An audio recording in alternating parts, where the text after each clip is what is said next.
gain from these changes. So our Dominican experts at home and abroad are always happy to join us to help us to navigate this changing world around us. A special thank you to our loyal supporters, the folks who never miss the program. Thank you for your calls, your messages to say that you're always locked on. I'm not going to start calling names because one of the first things Mr. G told me when I started this program is if you start calling names, you will get yourself in trouble. So you know yourself. So thank you for always being supportive and for everyone who makes an effort to be here with us every night. So of course it is Independence. The Independence celebration is in full swing in Dominica and in the diaspora. So wherever you are, I hope you're finding ways to celebrate our heritage and to celebrate our culture. So this evening, we're looking at what happens beyond the 30 days that we celebrate culture, beyond October. What are the opportunities for creating a cultural industry in Dominica? So this evening, we are looking at the business of culture. And right off the bat, I want to always thank our panelists who take the time out of their busy schedules to be here with us to talk about topics of national and personal importance. But before we get started, let us always remember to keep Mr. Lambert Charles in our prayers. As we know, he's continuing to seek medical attention, so we keep him in our prayers. So again, welcome to Roots Connections on Q right here on Q95. This is episode number 35 for today, October 26, 2022, and I am your host, Simone Mathieu. If you're joining us on Q95 radio, or if you're looking at us via Facebook or YouTube Live, we want to say a special good evening to you. If you want to join us on Facebook and YouTube, don't forget you can do so on Q95 FM radio and Push Past 10 as well. So it is great to be back with you. We're looking forward to engaging with you. We always have great engaging conversation, especially for our Facebook Live audience, but we're also looking forward to your calls as well. And don't forget, you can always jump on Q95 FM radio anytime for Q95DA.com. Let's correct that. Q95DA.com anytime to view previous episodes of our programs as well as to listen live. So our panel is here. They're ready to go, and we're grateful that they're joining us today. So let us have them unmute their mics and greet our audience. We have Mr. Sheridan Gregoire. We have Mr. Sobers Esprit, Mr. Gregory Rabess, and Mr. Ian Jackson joining us this evening. So gentlemen, good evening and welcome to the program. Yes, good evening and happy to be here. Yes. How are you, Simone? Happy to be with this illustrious panel that you have here tonight. I feel a little humbled by the presence of these big guys, but I'll try to put out. I'm sure you'll do well. I think Gregory's with us. Ian might have fallen out for a minute, but he'll be back. Gregory, can you hear us?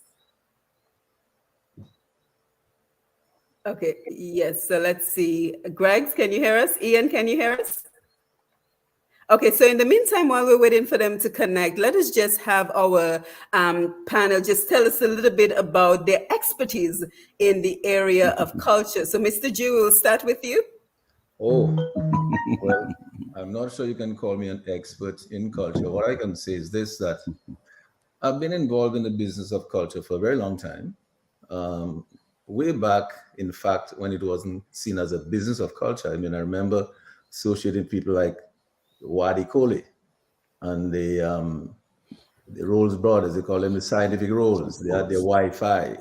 Remember, in those days, it was the Wi-Fi that ruled, and the Wi-Fi is the one that was going around keeping the music alive, keeping the Cadence Calypso and all the Calypso, all of the music, the Zouk, everything, keeping that alive. These were the groups that were doing that.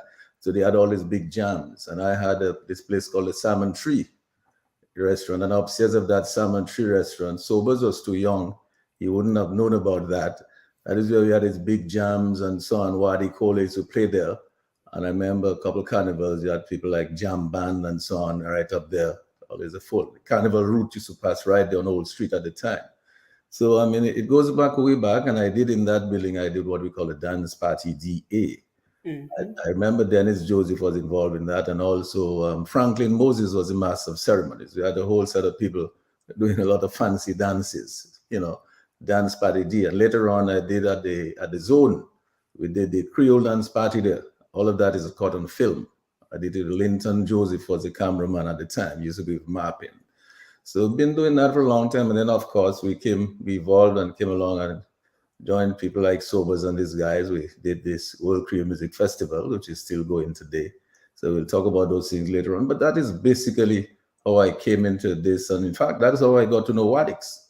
And that is how, in fact, I brought Wadix into the World Creole Music Festival because of that association with him in Wadi Koli, because I knew he understood the music. And so he spent a lot of time promoting that music.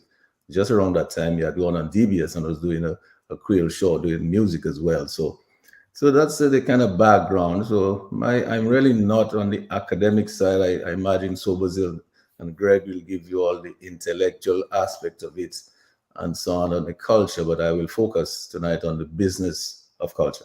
Yeah, and let me just say to you, Mr. G, I never missed an episode of Dance Party Dominica. It was the place to be in front of your TV on a Saturday night in the 90s. I think we got some local celebrities out of that program. Well, some of these chaps became police officers. Oh, boy. I remember Stephen D at DBS. I think he used to be, I saw. Yeah, Kevin Francis and his brother. Right. Yes. Yeah. So let's give us a little bit of background on you. Woo. Okay. Because my whole life is culture. Yes, okay. I know. But it started really interestingly, I was more in the earlier days. I was more interested in arts. Art means drawing. I used to draw a lot. I used to do a lot of T-shirt printing and banners, those sign painting. That's how I started working in the arts. So Carnival, for example, in Maho, I would print over 400 T-shirts, and it was Sheridan, you know what it was, all right? You use pins, all right? In those days, it was really fancy print boards that they have now. So that's how I started. But the big thing was doing posters. I used to do this beautiful, colorful posters for Bells Combo. I was at high school, and every time Bells Combo had a dance, I was the poster guy. So I would draw this posters. I'd go by Astafans and buy this Bristol board and do posters. SMA guys, there are a few of us, we were very good at that. And so I became very well known in Maho for doing those kinds of things, so artwork. So that's how I started. And then I went to, when I was in fourth form, I believe, I went to Alwyn Bullitt's art class at the grammar school. Because Alwyn was a teacher at the grammar school, and he used to teach art. So a couple of us, we were able to go to his art class from the SMA to the grammar school. And then Alwyn and we developed a connection. I later joined the People's Action Theatre and participated in a couple of the production. Mainly the Christmas, the folk nativity for Christmas. I performed in that. But interestingly, at that time, a lot of work was happening. Alwyn and his crew, and they were developing the Old Mill Cultural Center, the Old Mill as a cultural center. And so we just found ourselves in that space. And a whole group of us, we got involved in theater. So we had a youth theater group operating from the Old Mill. And so my culture work in the arts began from the Old Mill. And interestingly, I became part of the National Youth Council because I was also a youth leader in Dominica at that time. I got involved in the Youth Council. I was the executive secretary of the Youth Council. Gregory Rabess later on became general secretary of the Youth Council, and Pierre Charles became the president. So I worked full-time for the NYC. But my interest during my tenure at the NYC was always culture. And so one of the things we did was to establish what we call a cultural committee of the NYC. And we later changed that or turned that into what we call the Movement for Cultural Awareness. We became, in a sense, one of the first cultural development organizations in Dominica. That was around 1978, 79. And the MCA, as it was called, it was known and still known, really became an organization involved in cultural development work. So we used to go and do a lot of training and development work in the communities. So we were like an arm, an extension arm of the Department of Culture that was just beginning to happen in Dominica. We would go to all communities in Dominica. I mean, we traveled far and wide and sleeping in classrooms, in schools, and places like that. We would teach drama, we would teach dance, we would teach drumming and poetry writing and so on. And then in 1981, something happened. Alwyn Bully got an invitation for participation at an international popular theater work conference in Canada. And I was sent to represent Dominica. And when I went there, I was so fascinated by that tool called popular theater. When I came back to Dominica, we immediately changed the whole focus of the MCA to making it a popular theater organization. And then the NCA became very much involved in popular theater in Dominica. We became part of a movement in the Eastern Caribbean doing popular theater called the Eastern Caribbean Popular Theater Organization. I left, I went to study in Cuba, I came back, we built up MCA, and we became a professional organization. I left, I went to England to study to the master's degree, came back here, got involved in the work in tourism. And I happened to meet somebody at the NDC a couple of years after I started called Sheridan Gregoire. And then, as I said, the rest is history because we created a movement in Dominica. I think that the work we did at the NDC in 1995, 96, really foundational work for what is and what should be a thriving cultural industries in Dominica. We gave that work that we began the genesis of what is truly a cultural industry platform in Dominica. Because prior to that, culture was seen mainly as part-time, as fun. And I think we began to change dynamics, change the definition, change the landscape. So we had World Korean Music Festival, we rebranded the carnival, we introduced or supported village festivals and things like that. And then, of course, we try to merge culture more into our tourism offering. So in the rebranding of Dominica's tourism, or the branding, I would say, because never before was culture as seen as part of tourism, as part of the offering. And we began to do that with. Okay, so I spent 14 years at the NDC, and a lot of my work was on the cultural side, as well as I do community tourism and so on. But in 2013, my life changed again because I went to work for the OECS, and I became the expert for cultural industries. So for the first time, I was tasked with working with companies, with enterprises in the arts, trying to monetize the artistic work. And during my tenure, I worked with a lot of different organizations in all of the Eastern Caribbean. And more recently, I've been involved in work with the Caribbean Development Bank, Creative Industries Fund, and currently I'm on assignment with the Organization of American States doing cultural industries work. So that is the extent of my involvement in culture. Well, I've only had 2 introductions and I can already tell we have the right people for this conversation. So I think we're off to a good start. Gregory, can you hear us to just say a couple of words about your involvement in the business of culture? You might be muted. Yes. I'm hearing you. Yes, go ahead. Yeah? Are you hearing me loud and clear? Loud and clear. Loud and clear. Okay. My involvement in the business of culture, I would say it's more from a anthropological standpoint rather than the business or the commercial side. Right.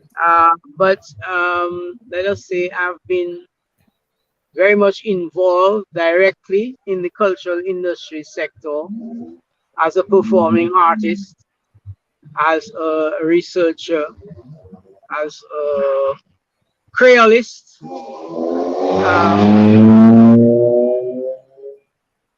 And some of the work that Sobers explained at the level of the movement for cultural awareness, some of the work that we have done at the level of the Comité Poétique Creole laid the basis for a lot of actions in the cultural industry sector. So to the extent that you can say my involvement in the Creole committee kept in terms of the development of Journée Creole and some of the other festival-based, community-based events, it would be to the extent of my involvement in that sense in the business of culture. Of course, Yeah, as and a performing artist, it also takes me into that as well.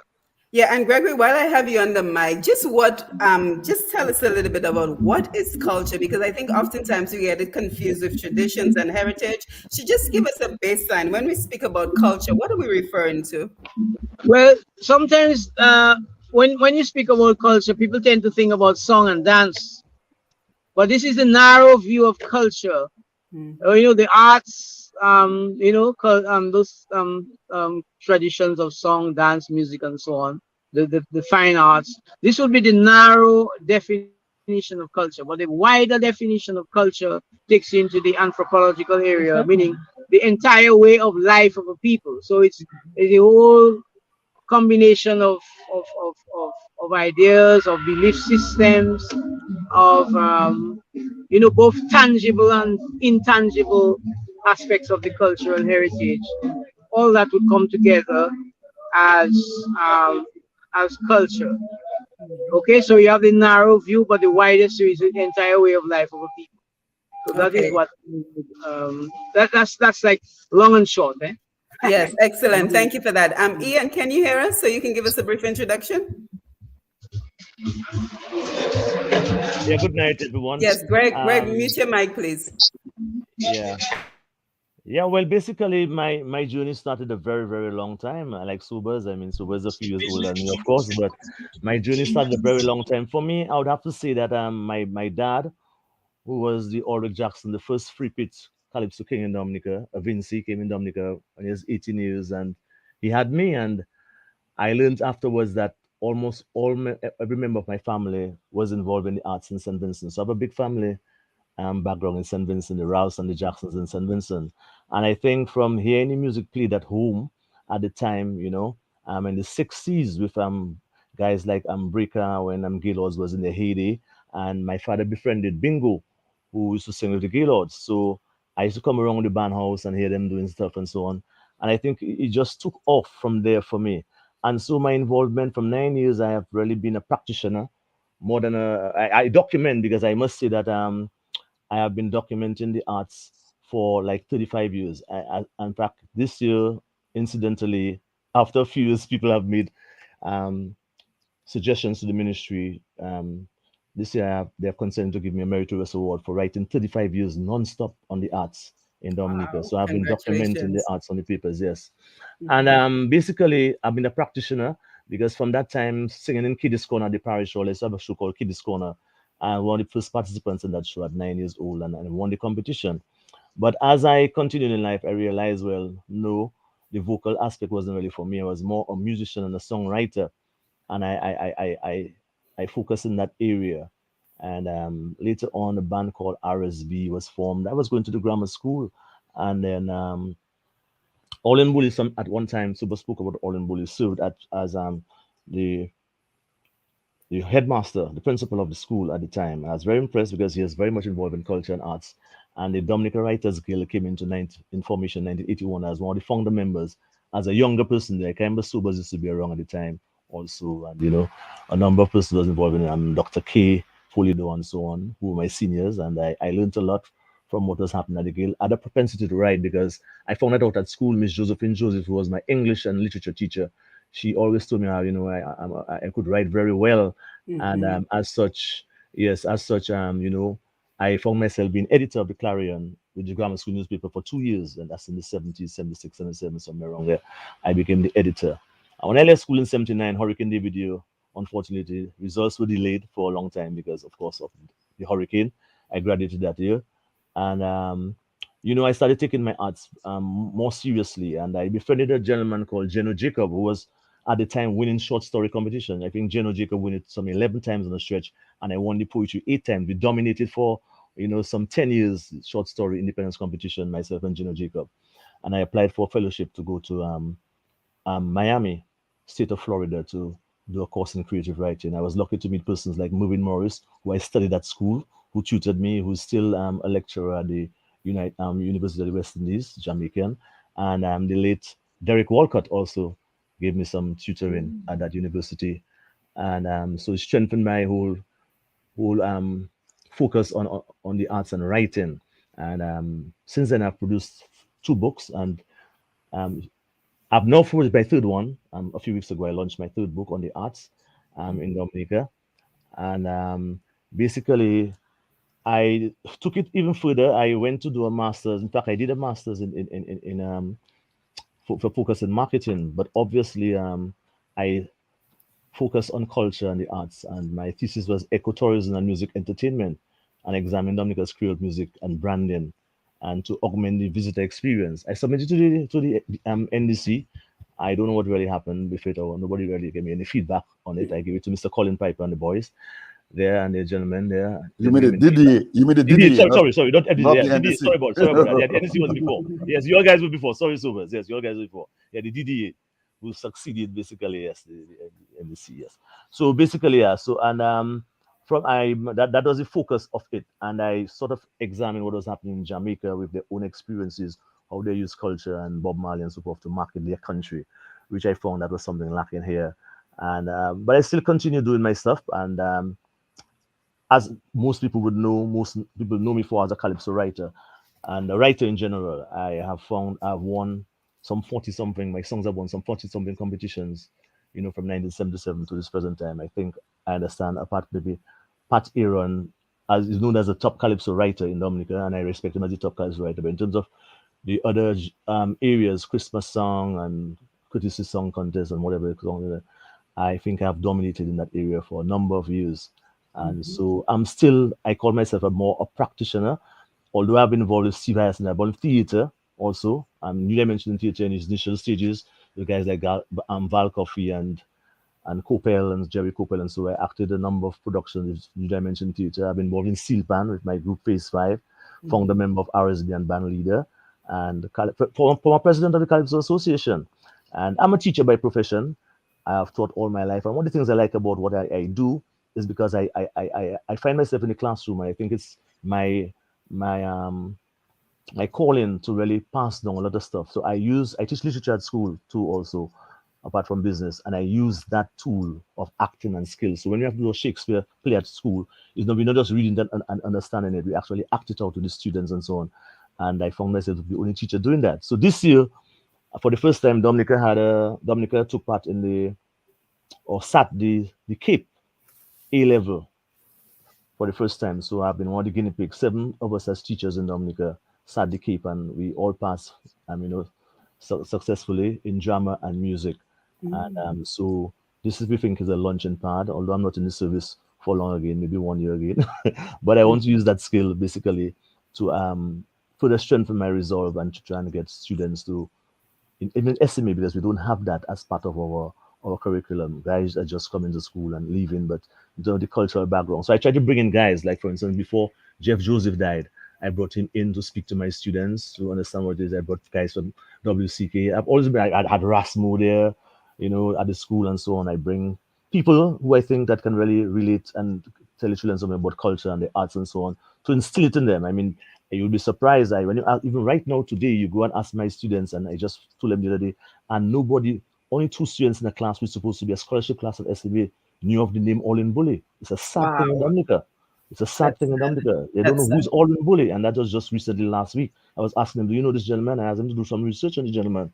And so I have been facing those situations in my classroom, and we're talking about the youth. So I have even a further resolve to really do things, to really change that whole mindset and get our people to focus.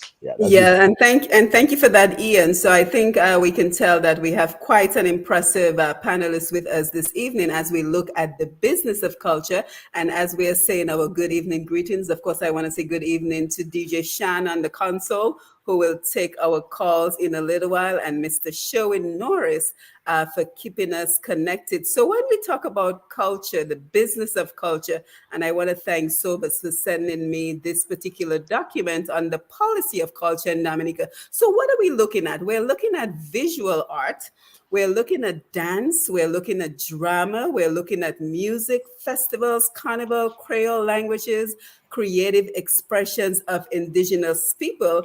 And I would also throw in that we're looking at, our Creole wear, our cultural wear, our, designs and fashion. So, and I'm just going to open up the panel and open these questions to everyone. So with regards to everything that includes culture, where are we in terms of the business of culture as it relates to these categories?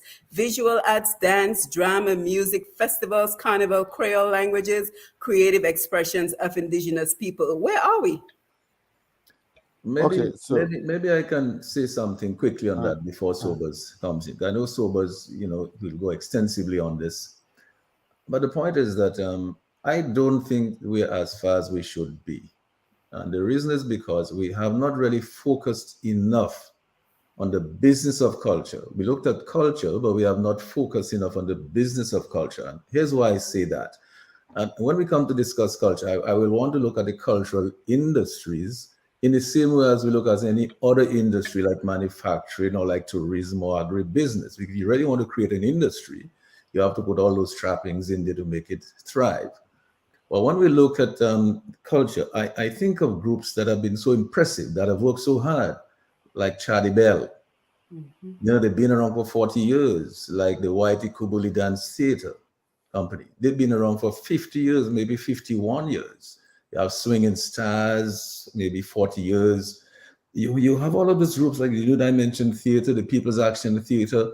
The question is, what has happened to all those groups? They were thriving. You had all this theater going on. I mean, big plays, Jesus Christ Superstar.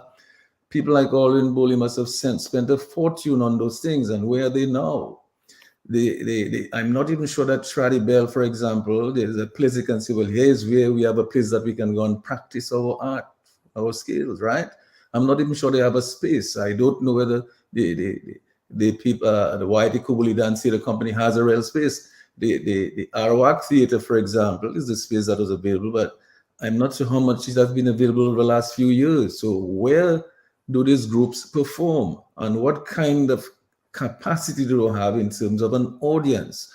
How do they make their business work? If they don't have the kind of space, the quality of space.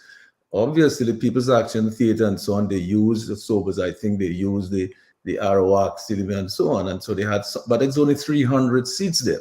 And you may find that maybe 10% of those seats may not have been, could not have been used. So I'm saying this to say that. And so what we can do, Simone, we can use some very practical examples if we want to look seriously as a business, because the business of culture is a serious business that can grow very well and that can accumulate a lot of wealth for a lot of musicians and artists and entertainers and craftsmen and so on, It can, because you can see, look at the United States of America, see what the kind of money those guys are making in that business of culture. Look at this young man, Kanye West. He was a billionaire, he's blowing it now, and you see what is happening. So everybody's giving him up. The man got so many endorsements and so on. It was worth one endorsement. If Nike was worth $1.something billion. That's just a musician. Then you look at these people that are doing the country music, and the Latin music and so on. These guys are wealthy. I mean, look at Beyonce and her husband and so on, what they're doing. So the business of culture, we have to think outside of the box. Just because we're in Dominica, 300 square mile island, the globe is the space, because in those days when we were doing Creole festivals, suppose we didn't have Zoom and we didn't have WhatsApp and all those things. So, but today everything is digitized, and today you can just put your music on the web and it sells. You don't have to be shipping records all over the place. So Simone, I'm saying, if we're going to look at the business of culture, and that is why I say we have not gone far enough now. If we look at the business of culture, we have to see it the same way that we see any other industry. Like we've given tourism, for example, there's a range of incentives. You have tax incentives, you have all kind of duty-free concessions and so on. And you created all kind of institutional arrangements for that, for production, for marketing, and for development. You have all your category 5-star hotels, and all of those things are broken down that way. But in the cultural industries, Especially if you look at the music industry, for example, you will find there's a lot of things that we're not paying attention to. And we look, and people have been talking about copyright and intellectual property and so on, but not enough attention is being paid to that because we're thinking of inside the box of Dominica. We need to think the world. When we did the Creole Music Festival, for example, obviously the music was the center of the Creole Festival, right? But the idea was not just to have a party in Dominica once a year. It's just the same thing like Carnival, the same thing like the Calypso.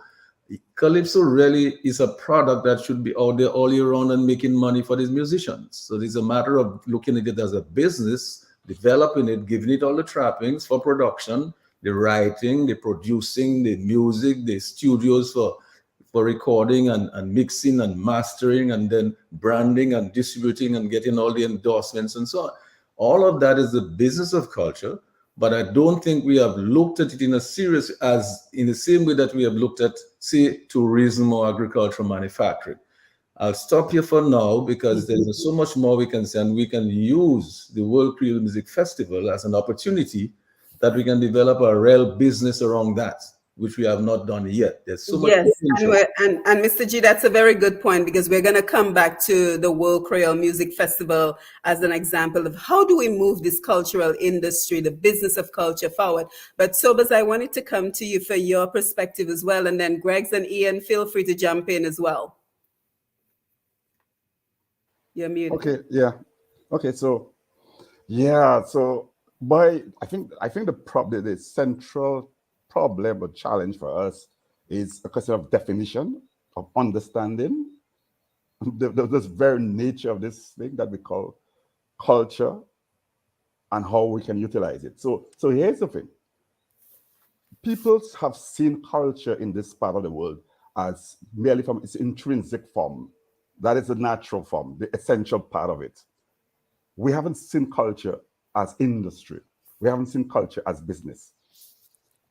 The reality is that in the last few decades, culture and the arts have become a major part, a major economic driver for many countries, and Sheridan has alluded to that. The United States, the United Kingdom, and so on. They have recognized the value of the arts and culture as part of the new economy. So what is called now, what is referred to as the creative and cultural industries, is part of what the world is calling the knowledge industry, the new knowledge industry. What they realize is that you can utilize your creative talent, your artistic talent, to create wealth. Basically, that's what it says. That's what it speaks to. Okay, and so in terms of definition, in terms of focus and attention, a lot of countries now, what they're saying is that there are areas within that cultural industry space that we can focus attention on. We may not necessarily have comparative or even competitive advantage in all of those areas. In some of the areas, we can let us focus our attention on them and let us build an ecosystem to develop them. So the thinking in the Caribbean region has been that we focus attention on about 4 or 5 of these areas, what we call subsectors. 1 is music and entertainment. 2 is fashion and design. 3, the film, audiovisual, and so on. And 4, festivals, events. And then we can go further to see visual arts. That is arts, craft, fine arts, and so on. And in some countries, like in Jamaica, they have book publishing also is an area, it's a subsector of the cultural industries.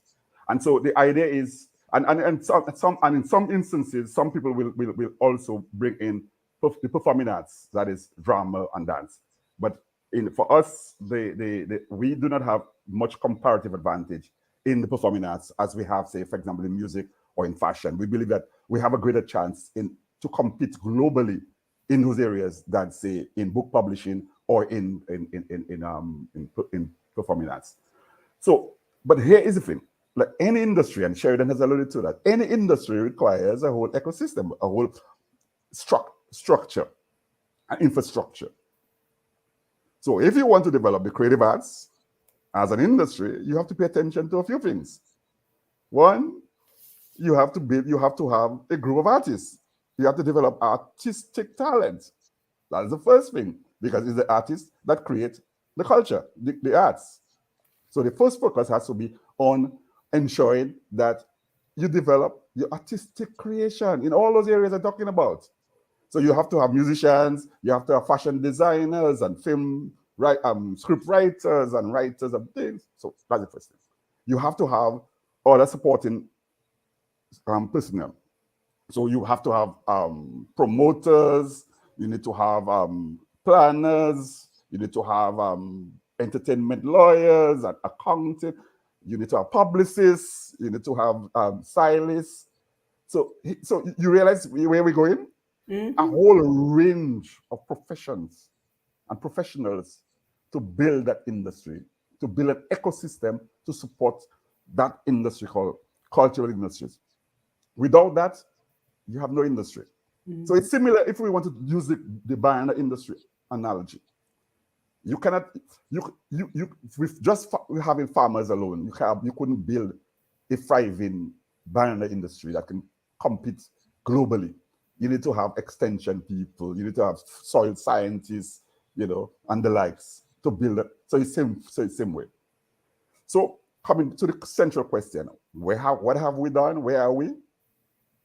The truth is, Dominica, like a few of the islands, have a lot of talent, and we have demonstrated that over decades. And I believe our comparative advantage, and some people will say our competitive advantage, has been in the music sector, subsector. That is the area where we have demonstrated that we have global competitiveness. We have produced 2 genres of music. We have artists who have gone global and who can compete with any artist anywhere in the world. We have done tremendously well, I would say we have done well in a few areas, maybe with individuals, but it is in the music and entertainment sector that we have performed exceedingly well. And in the recent past, our World Queer Music Festival has become one of the globally competitive festival in the Caribbean. In the other areas, we are struggling, folks. We haven't done much in film. We're doing very little in fashion. We have had 1 or 2 successes in the visual arts, but particularly in the fine arts, with artists like Earlitian and Arnold Tula, and recently my good friend Burton, and we have some young artists coming on the scene. But we still have a lot of work to do in the visual art. We have some crafts people that are doing some good work, but they need support to go global. They're not there yet. So we have a lot of work to do, and Sheridan has alluded to some of them. One of these things Sheridan has lamented is the question of space. We need to build incubation processes. So whether you call it performance space or workshops or things like that, to allow producers of creative goods to be able to do their work and to be successful at doing that. In the 60s and the 70s, every village used to have band houses, Sheridan. Maho, we had Belscombo used to have their band house. I know Gregory and them used to have their band house. That was an incubator. That was a music incubator.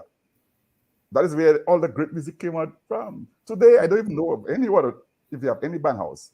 Ian, I don't know if you can tell me about any, but I haven't seen any band house. We used to walk in Roseau, and all over Roseau used to have a band house. Those are incubators or music incubators. And you're so right, Sobers, because I played with Fantapan and we had a band house. Exactly. So one of the things that is really the infrastructure then is exceedingly important to allow for creation, for experimentation, and new development. Similarly, we need education and training. If you want to build artists of the quality that we're talking about, we have to train more of our artists. We cannot build a fashion industry, folks, if nobody in Dominica has ever gone to a fashion school. We cannot build a film industry when people who write scripts or who produce for television or who want to produce television haven't gotten the exposure. Last night I made that point about the festival. I'm saying that if we want to compete globally, if we just want to do things for Dominica alone, if we want to sell clothes for Dominica alone, is okay. If you want to sell music for Dominica alone, is okay. But if you want to compete globally, folks, we have to become highly skilled, highly trained, highly committed to doing that. Yeah, and even just from what we're talking about right now, you can already see the extensive opportunities for employment, because there's space for so many different artists and performers and talents. Yes. If we have an industry that is a cultural industry. But Gregory and Ian, I want to come to you, and as we're continuing the conversation, I also want us to talk about barriers. Like, why hasn't there been forward movement? We have such great talent. We've created 2 genres of music, but what are the barriers? What is getting in the way? Do we have the enabling environment in Dominica to be able to move this industry forward? So Gregory and Ian, as you chime in, I want you to consider that question as well. Yeah, well, go ahead. Yes, go ahead, Gregory.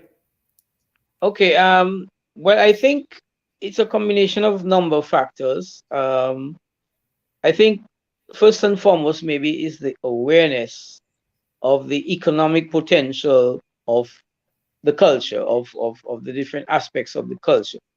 I must say that there is an increasing awareness. Gregory, let's give me 1 minute. I missed something there.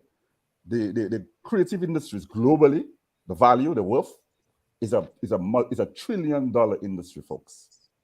In 10 years ago, it was valued at over $1.3 trillion.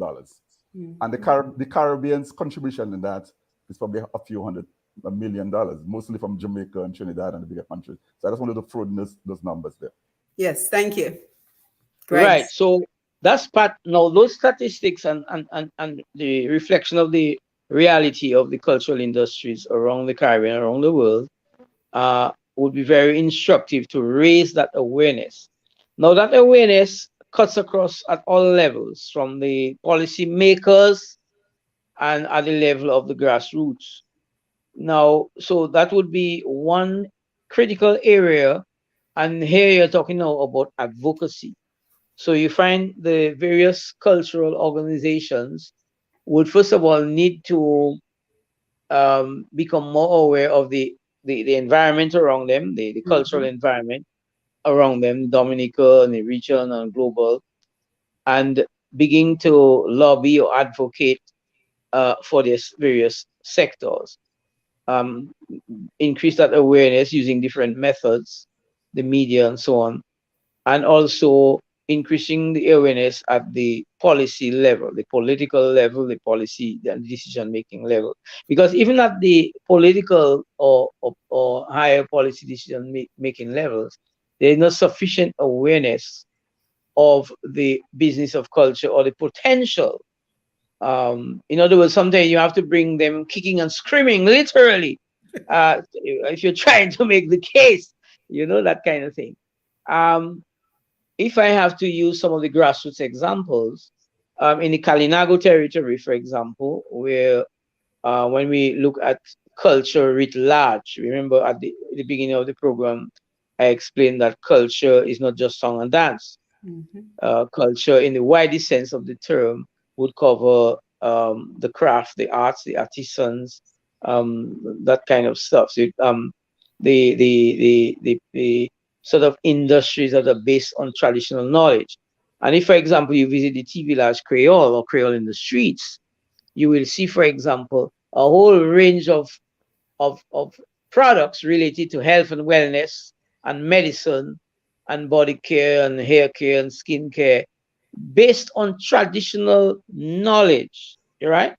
And that's part of the culture. We tend to not to recognize that as part of the cultural landscape or part of the cultural industries, but they actually are in that sense, because they are based on traditional knowledge of the medicinal properties and other health properties of herbs and plants. So you have in the Kalinago territory and across Dominica, I think Sue was alluded to the fact of the work of the Crafts Association and the Producers Association and so on. So there is an increased awareness at that grassroots level of the economic potential of the culture. How do we transpose or translate that sort of increased awareness into real money, money making? And some of these are things that we want to further explore. Simone indicated what are the barriers. So part of the things that we have to surmount, one is the policy, um, the enabling environment, but the policy is part of that to facilitate enabling environment for that. We know that there are various policies. I mean, for example, Dexia, there's the National Export Strategy, and that's a major policy instrument to promote exports. And the film and music industry, um, um, these industries have been recognized and given priority as part of the national export strategy. So you have that at a level. You have the financing, the investments into into into the cultural industry sector. So it's a range of factors. I mean, I can rest my case here, but suffice it to say, it's building awareness, Mhm. um, building awareness, advocacy at the policy and at the grassroots level, and policy instruments in terms of financial windows and certain other types of incentives to and so was mentioned training as well. All this would help surmount the go wash and shimmer, so to speak, the barriers to actually making real money out of the business of culture. Yeah, Ian, I don't know if you want to.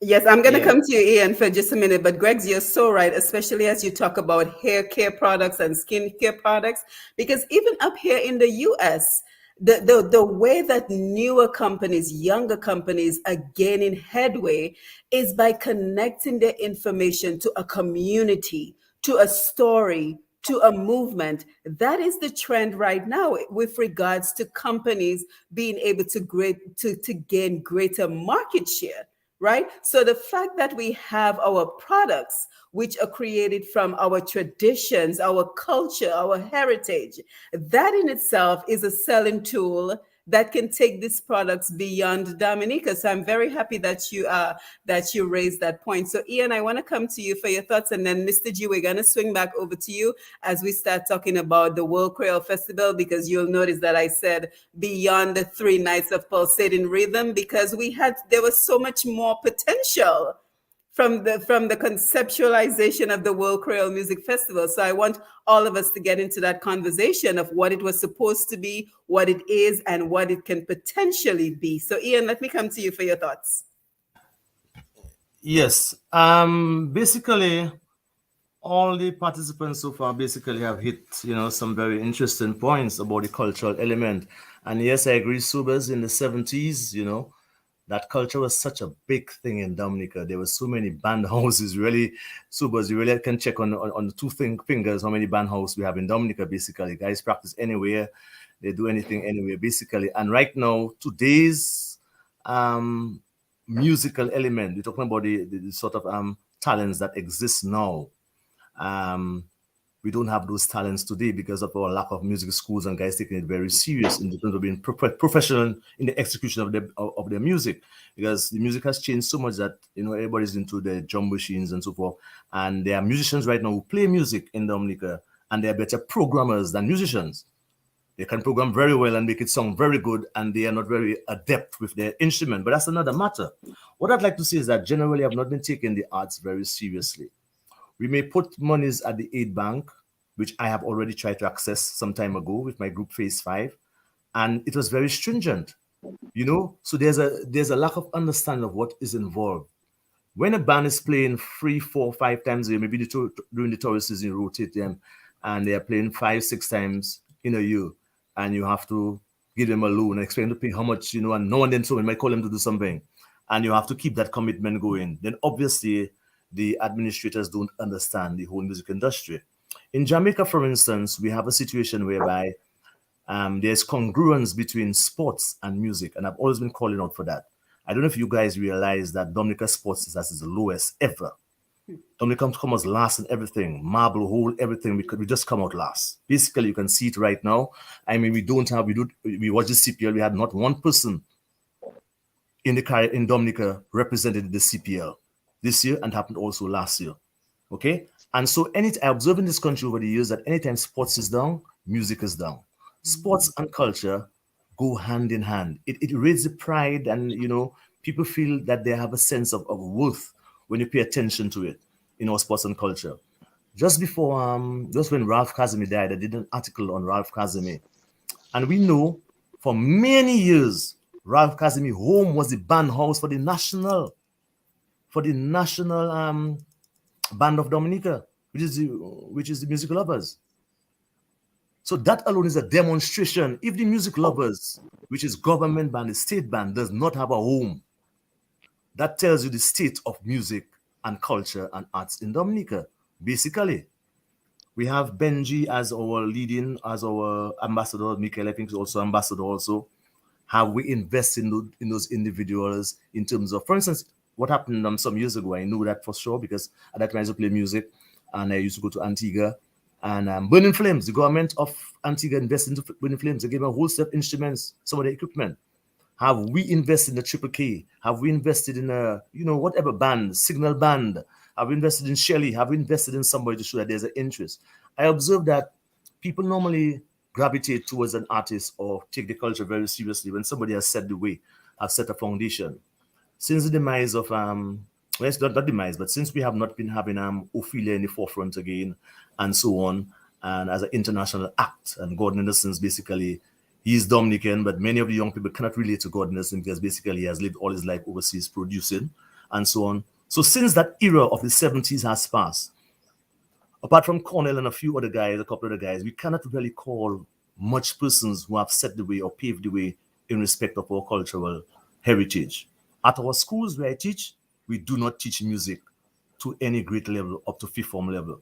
As a matter of fact, in SMA, which is a leading boys' school in Dominica, after second form, basically in SMA, you don't necessarily have to do music. You don't have to do it. In first form, you can do it if you wish to, but it's not anything as a subject that you go on to do. So you are defined when you come fifth form. You find around 3 guys might just attempt the CXC program at fifth form level. So the quality of persons coming out from Dominica is not what happened basically in the 70s. Yes, we are producing stuff, but the level of professionalism and the authorities have not seen a link. They have seen, you see, like right now, everyone would be, I'm very candid about this, because I experienced this thing.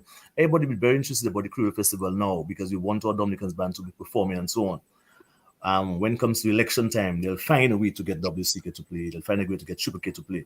But after that, basically, according to DICE, you are on your own. So basically, what I'm saying is that policies, national policies, you look, I have it right in front of me. It was done some years ago by Miss Anita Bully. Look, I have it right in front of me. It speaks about so many things. And too many things in Dominica are just written documents and you're not practical about it. They are just put there, just to have it on the shelf to say that we have a policy. But many things that spoken about in national cultural policy has not been included. Why don't we have a Booyah Boys when you go and play our sports? Why when the under 17 is representing the Caribbean, why don't we call our under 17 guys the Booyah Boys to promote our new music? Why do not we call them the Cadas Girls in playing netball?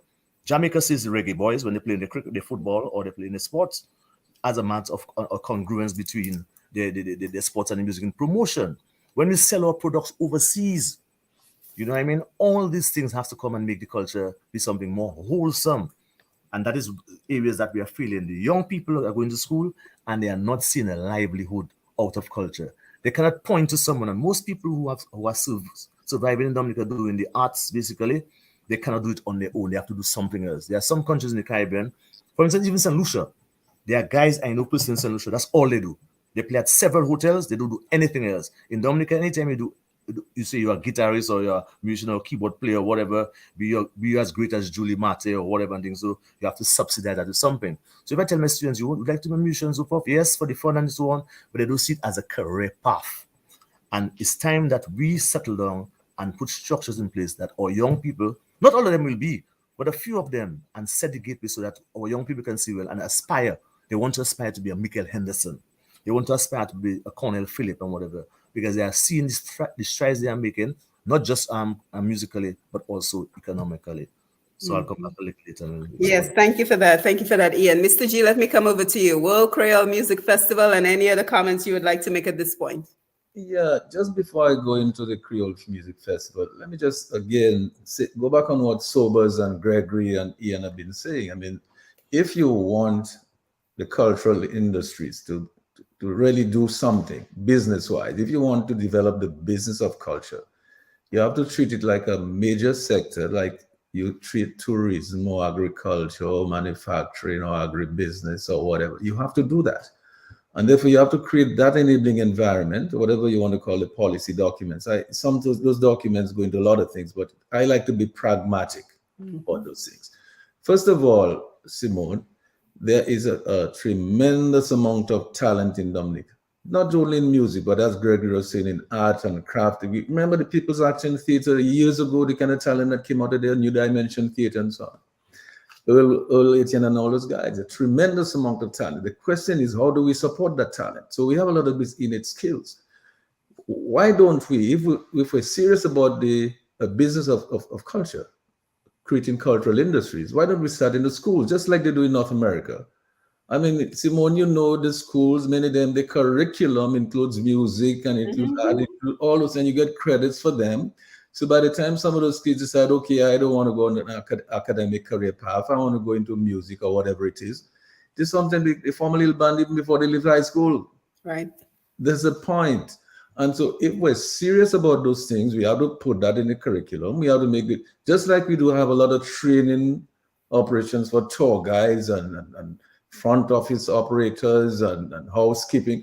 We need to do the same thing for musicians and artists and entertainers, because there's so many layers of functions in those industries.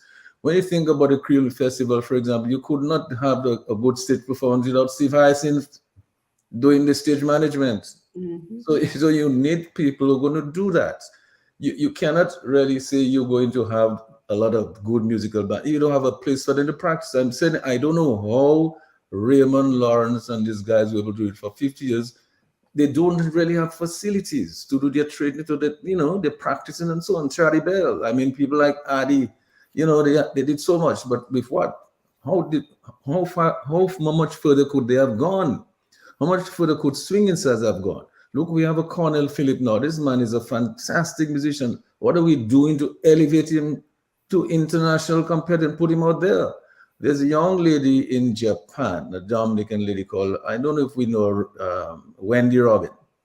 I've heard the name. She's my cousin, actually. Right. Oh, she's your cousin. She's from Wesley, yes, Wesley. I've heard the name. So, Ian, she has been in Japan now for a few years, just working in hotels and singing and performing. Yeah, she's been Steady Vibes. Remember, she was in Steady Vibes. I mean, that's what I'm saying. You remember this Canadian girl was in a hotel in California, in Los Angeles, somewhere, Las Vegas or somewhere, for how many years? I think Britney Spears might be doing a contract now. The fact of the matter is we have talent that can do that. Oh, we have a lot of great talent, we're just not developing, not taking it seriously.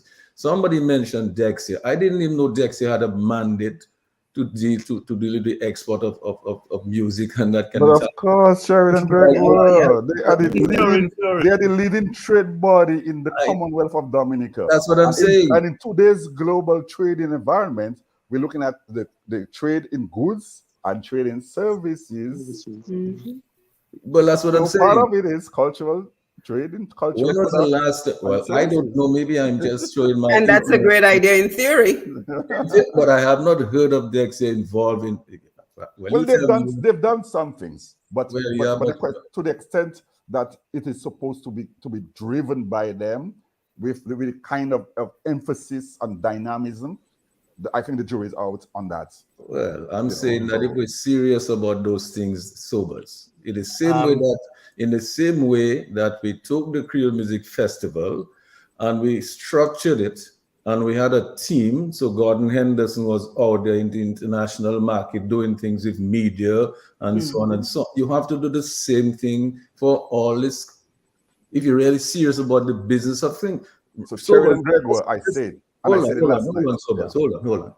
on. Let us take an example of what we did at the Creole Music Festival, right? Here's how the thing started. It started with an idea, right? So fortunately, I happened to have been at the NDC as the CEO at the time. If I was not there, and if I did not have an interest in that, the Creole Festival might not have happened, It might not have happened.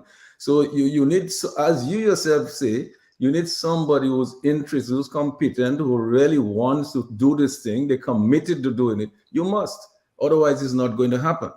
All right. So we gathered there. Some people came and said, okay, we should do this or we should do that. Somebody said a Zouk festival, somebody Cardis festival. And then one day I went to Barbados with Timothy, who was the finance minister, Julius Timothy. We sat in there, the crop over festival was taking place. And he said, hey, we should do something like that. I said, well, hey, well, we have people in Dominica who've been talking to me about this. We'll do something when I get back. And so when I got back, I called the team.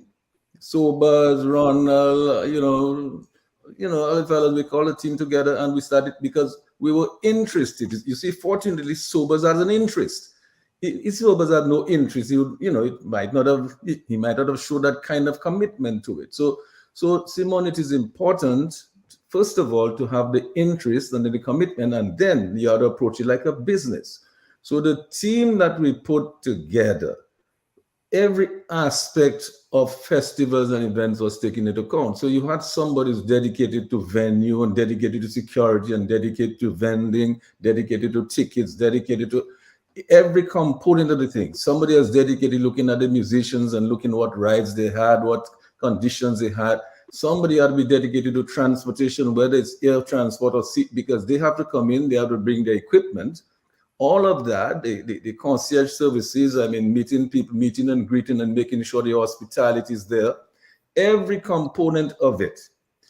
Then, of course, there is accounting. So you must, because if it's a business, you have to have accounting. So you have to account for every single cent. You have to cost everything. You have to have a budget. And then you have to see what the bottom line is going to be projected to be. Then you have to have auditors who are going to audit your accounts, and then you'll see what they are, and then you can, based on the data, you can plan for the next one. So I'm saying, Simone, if we're serious about this, go from all the way back to going into the education system and positioning people and making sure they get trained, that talent that is there in our people, we can develop it and make it professional, bring it to professional grade, make it internationally competitive. Now, in terms of the festival, right, what we did not just look at a festival or 3 nights of music. We remember, Gregory Rabess, I think, was involved along with Jamal and some other people and so, but we remember we looked at the establishment of a World Federation of Creole Cultures. We saw the big picture. So we had to position Dominica and make it the headquarters of the Creole movement. And so the World Federation of Creole Cultures was to make Dominica the headquarters of Creole. So the music festival was a component of that. And I believe, Resovers, you'll recall that we got the French mission in St. Lucia to finance 1 or 2 of the first meetings that we had, professors from Africa and, and so on, the French countries, to discuss the language and all of the things that Gregory seems need to be included. All of that we took into account. So we had people who had the commitment to do all of that, and a lot of people. Then, of course, one of the things that was a big thing is that we plan to do a World Creole Music Festival World Tour annually. That was part of what we had to do. And then, of course, there was a World Creole Music Festival Awards, annual award, because if you look at the other countries, the Latino people, they have their Latin Music Awards. You have the Country Music Awards. You have all these different genres. They have their awards. And all the big stars come, and that is where you get all the big companies coming, and and they have endorsements and they have advertising, and you have rebroadcasts of the rights and TV rights. I'm saying, Simone, that if we're serious about this thing, and so let's give you a number, $1.3 trillion. I gave you the little thing about Kanye West. This man was worth $1 billion. Kanye West, and why can't Cornell Phillip be a Kanye West? You understand what I'm saying? Why can't Carlin XP not be a Beyonce? So we have to set our things and decide if we're serious about this thing, really bring our talent to life, give them the support, and make it happen. Yeah, just a few seconds interjection there, just to bring something else. We are all aware of the Creole Festival. And I'm sure, I don't know if it ever occurred to us, but every Creole festival, I always cry foul why the government haven't sent somebody to study sound engineering. Our bands always sound inferior. That is a fact. When a reggae band plays, when you see after a Dominican band plays, you hear the song, Then after, when you see the Kassav come out and play, and they start playing the engine board and whatever, the sound we hear from the same instruments, you swear it's a different set of instruments that is there. That is just another commitment that we don't have. We need to have sound engineers. In Dominica, the guys are trying their best through experience, trial and error and whatever, but it's an art which you need to offer scholarships to guys, send us a couple of guys who have been doing every year to go and study it. So that's why I'm saying we're not really serious about it. It's going to happen again this year, you know. Most when the French band come, you hear the song very nice and clean. The song is sweet. I've spoken about Mark Murray about it, and that's the same thing they're experiencing. When our engineers come now to do hours now, you hear the quality of music and the standard of music drops. Not that you're playing any worse, it's just that we cannot get the song that we want because music is a science. And I just want to make that point. Yeah, Sobers, I think you wanted to chime in as well. Yeah, well, I mean, just to stick to on that point, that's what I was saying, that if you want to build an industry, you have to build a whole ecosystem around that, you know, and so you have to have the right people. The people have to be skilled in different areas, not just sound engineering, Jacko, in all areas, in all aspects of the industry. You have to build competencies to run and to manage that industry. And so part of what the challenge that we have before us, and folks, those of you listening, this is not this what we are discussing here is really not unique to Dominica in the Eastern Caribbean. This is a problem, particularly in the OACS islands, that we have structural weaknesses when it comes to building certain industries. We lack that understanding of the kinds of critical ingredients that are required to move and to push those industries to global competitive levels. Because we don't understand, we don't realize that in today's world, in today's globally competitive world, we are not producing goods and services for our own small markets because our markets are too small, folks. So we're talking about music. So St. Lucia can have bands playing free nights in hotels and so because they have the numbers. Dominica doesn't have those tourist numbers. So what we have to do? We have to look at other ways to get our musicians to make money. What are those other ways? That's what we have to figure out, you know. We have to figure out like festivals. The festivals that happen in other parts of the world, the concert circuits that are happening all over, like in Europe. There are lots of concerts happening. We are part of we have a trade agreement with the ACP, with Europe, you know, and we have certain benefits that can be derived from that agreement. Are we taking advantage of that?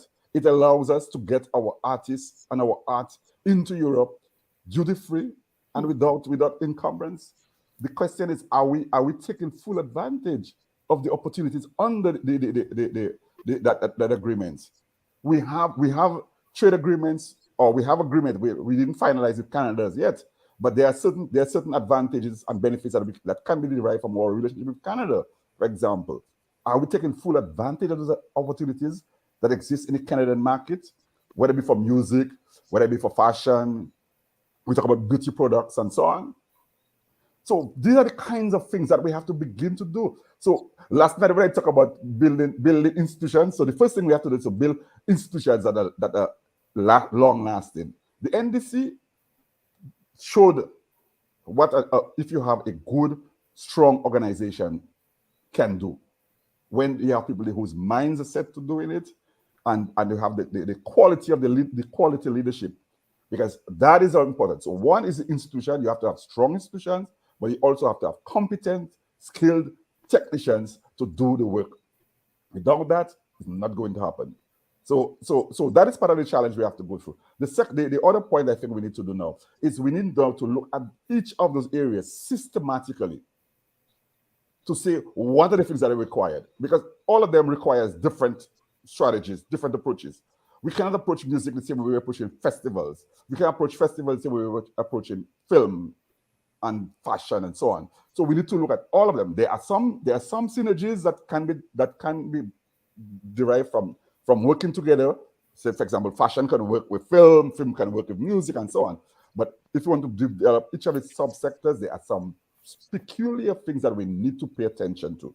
So, for example, music, we talk about song engineering, songwriting, for example. Are we satisfied with the quality of the songs that we're writing and producing out of Dominica today? So that thing is fashion. I mean, happy with the kind of designs that is coming out? Or can we improve on them and to support our designers and so on? So each of those sectors now going to require a number of interventions and supports to move them forward. So there is policy, there is financing, and the policy is a whole slew of things. From trade policy to industrial policy to incentives, cultural policy, and all of those things. It's not just one set of policies, there are a range of policy and policy instruments that are required to move this industry. And so for us to achieve that, we're going to have to come together. I think part of our problem in Dominica is that we can be pig-headed sometimes. There are people in Dominica that believe that we know it all, and we don't need to interact and to work with other people. So we are not able to get the best out of Dominica because we fail to collaborate. We fail to build partnerships, strong and lasting partnerships. And again, I want to use the example of the World Music Festival to show when you build teams, when you build partnerships, what you can see coming out of it. Yeah, and Greg, I want to come to you, but DJ Shan, get ready so we can give out the numbers. Facebook, keep the comments coming. I am coming to you. I'm seeing your comments. Greg, I want to come to you for your feedback as well. But Sobas, I also want to come back to you once we have the next round of questioning, because I know that you have been involved in building cultural industries. So I want you to just tell us what has been different with the industries we see that are successful versus the need to move our cultural industry forward. So what is successful in other areas, in other islands in the Caribbean that have successful cultural industries, so that potentially we can use their model? Because I always say there is no need to reinvent the wheel. If somebody else is doing it well, just implement it and make it useful for our purposes. So I want to come back to you for that. But Greg, I want you to chime in with your comments, and then Sean, I'm coming to you for you to give the phone numbers out. Gregory? Okay, yeah. So we are talking here about the World Creole Music Festival as an example.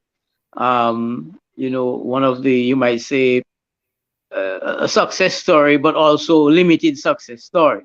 So I think, and Sobers alluded to that, of course, we are not investing enough in the developmental aspects of the World Creole Music Festival. So we need to invest in training, in building capacity in some of the areas that we mentioned, some of the important things. For example, over the years, when we started the festival, we did not have much of a capacity in lights and sound. Yeah. So over the years, you find that that capacity was built, but not necessarily with any intervention from the state, but it was guys on their own, either going to study, learning the tricks of the trade, and actually investing. So you have, people like Arden Songs and other. Well, at the time we had Club DVD on operating in the North. So you find that there was the beginnings of a light and sound infrastructure in Dominica. But when we started the first festival, because of the lack of that, we had to import it from the region, Barbados, Trinidad, Martinique, and so on, St. Lucia. So the building of capacity, because if you're having a festival, obviously, and somebody said that you can't have the festival without the artists, the musicians. I mean, that's the basic stuff. So it's like, you might say, it's like the musicians are the raw material of that particular component of the cultural industry. But you have to develop the resource base. And in line with that, you got to invest in training. Absolutely. So that's a very critical point, like outside of the festival. I mean, that is an issue that is really, really across the board. So we got to invest more into training. There are other aspects of the festival that we need to explore. Last night, in my intervention, I explored how we can sort of develop strategic partnerships to get in more investment into the festival. Not necessarily more investment from Dominica, but investment from Europe or Martinique, Guadeloupe. For example, the St. Lucia Jazz Festival was able to get funding from Interreg for their Creole, for their jazz festival.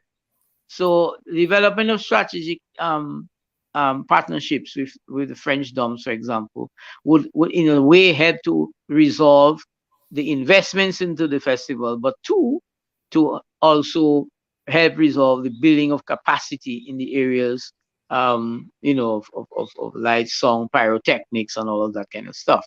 So these are some of the things that we need to pay attention to as we go forward in the festival to consolidate its, you might say, success as an income generator. We have also increased the sort of community festival situation in Dominica, and I think, and that is when our policy instrument comes in.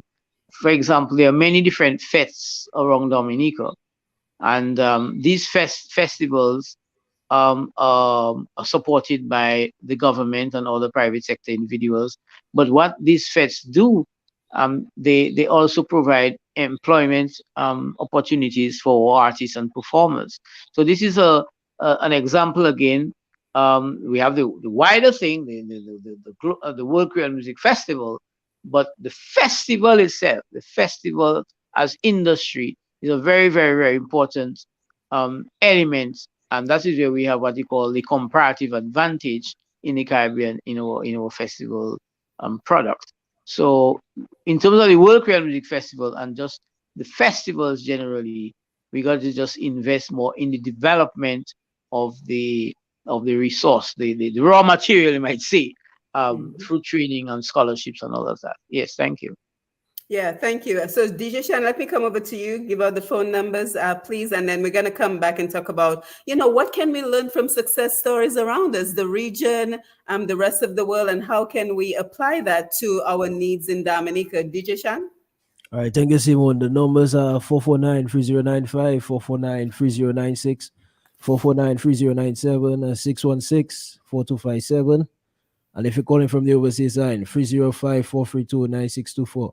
Let me just give out those numbers again. The numbers are 449-3095, 449-3096, 449-3097, 616-4257, 305-432-9624. Yes, thank you for that. And thank you to our Facebook Live audience as well, who's here with us. Colson Shillingford, good evening, gentlemen, well, and lady. Don't forget me. Hermelina Watson-Duvini, always great to have you. She says, watching, good evening, everyone. Annette, I'm in trading. Annette, great to see you. Alvin Thomas, always wonderful to see you. He's tuned in. Dorian Dorival, good evening, greetings to all viewing and listening to a great program. Thank you for that. Clyde Gregoire, always great to have you on.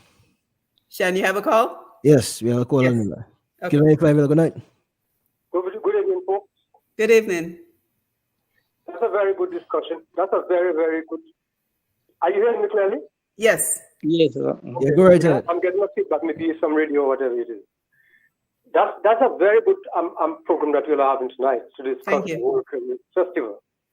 All right, this is something that has really helped not only the artists, but the private sector by extension. Mm-hmm. They were always looking forward to that because they really did very, very extremely well, with the purchases by the various people who really took the advantage and the opportunity to make some cash for themselves. But guess what? And I would expect that, that would be mentioned, but I'm going to mention it. A strong statement was made by a government official at the time that we are bastardizing our culture through the World Creole Music Festival. Who presently sits as the president? He was a government official at the time. So when a government official of another party can say that, this administration still sits in office, how can we expect anything better from them to really boost up the World Creole Music Festival and the art form in Dominica by extension. Thank you. Yes, thank you for that. Let me know if you have another call. And Mr. J, I know you want to respond to that one. Yes, I can say something about it, but not to dwell on it so much, right? Yeah, I don't. Yeah. The thing is that when the idea came up, you remember at that time, you had visitors coming to Dominica mostly for Carnival and Christmas. Mm-hmm. Not too many people will come to Dominica at the Independence time. So in terms of the cultural division and the monetizing that, there was not much to monetize. So they had all the different activities in the villages and so on. But then when the Creole Music Festival came up, and I want to thank some people for that. I mean, people like Julius Timothy and Norris Privon, Edison James, because when we brought the thing to their attention, we took a cabinet paper and put it there. They immediately agreed. Obviously, the finance minister approved I think it was $400,000 for the first budget. We may only have got maybe 200,000 of that. We never got the whole amount. Yeah, the 400,000 was approved, but we didn't get the full amount. No, but we made it work. That's the point. I mean, if you think about doing the first festival with a budget of $200,000, but we made it work. I mean, and then the second year, of course, I think we broke even. The fact of the matter, the fact of the matter is, Simone, that it's always understandable when something new comes up. People don't like change, right? Mm-hmm. When they see it as competition, they probably never saw it the way we saw it. What we saw was an opportunity to create a revenue for the country, revenue for the artists, the local artists. We're very concerned about building up our local artists and making them make revenue for vendors, revenue for all of those people in hotels and in transportation. In other words, it was revenue for the country and revenue for the government. Because as I said, not too many people were coming in at the independence period, so the government was not making a lot of revenue from departure taxes and so. But the Creole Music Festival changed all of that. So in the month of October, whereas the kind of revenue was dread for the government, they were making all kinds of money from VAT and departure taxes and all kinds of things, because a lot of people spending money all over the place. That is how we saw it. So we did not see it as something that we were going to make a lot of money from in terms of being the organizers, because we saw that initially you had to build it up like the country. So one of the things that we did, and branding is important. And so, as you'll recall that everybody in Dominica and abroad, they refer to the music festival as our festival. Mm-hmm. Everybody said this is our festival, it's a festival new. So that was very important. People took ownership of it. The vendors can tell you that they make money from it. So they took ownership of it, right? We provided for them. So Simone, that's the point I'm making. So here's what the thing is, right? What I think we need to do. We need to seriously understand, when Sobers mentioned this figure of $1.3 trillion, I mean, that tells me as a business-minded person, there is an opportunity for Dominica to take a piece of that cake. Mm-hmm. There's an opportunity, the same way you see all kind of people getting billionaires and so on in the United States and in Europe. There's an opportunity for us to have quite a few millionaires among our musicians in Dominica. And if the young artists and musicians see millionaires coming up, for example, if Benji could become a millionaire, if Carly next week could become a millionaire, if you could have Mikel and become Ophelia, then all the young people, wait a minute, I don't have to worry about, I'm not an academic, I don't really have to be a doctor or a lawyer. I could become a millionaire because I'm talented, right? So make people aware, when we do QTS, the kind of talent that comes out of that thing is remarkable. Many of those people, you could build them up, and Jacko can tell you, you can build up some of those people and they can make a decent living for themselves. Export them to the world. That is why I asked about Dexia. Is Dexia seriously looking at that kind of component to export the talent? I think Shan wants to. Yes, we have a caller. All right, go right ahead. The caller left. Okay. Sobers, you wanted to say something? Yeah, I mean, so part of the challenge is in all of this is conversation.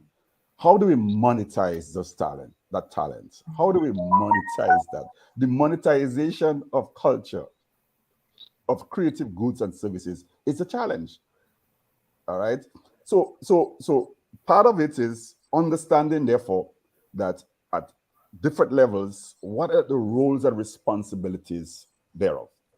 So we have spoken a lot about what the state can do, what the government should do, and we have identified policy, we identified training, access to capital, helping with space, incubation, yeah, and other things that we realize.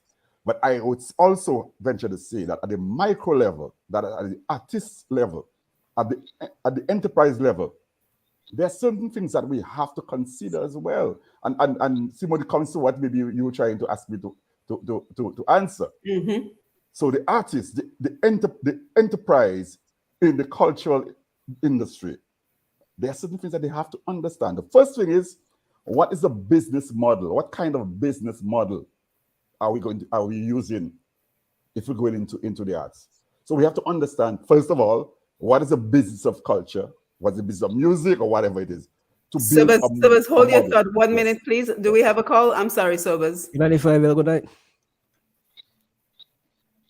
Q95, good night. Good night, Simone. Good night, brother. Good G. night.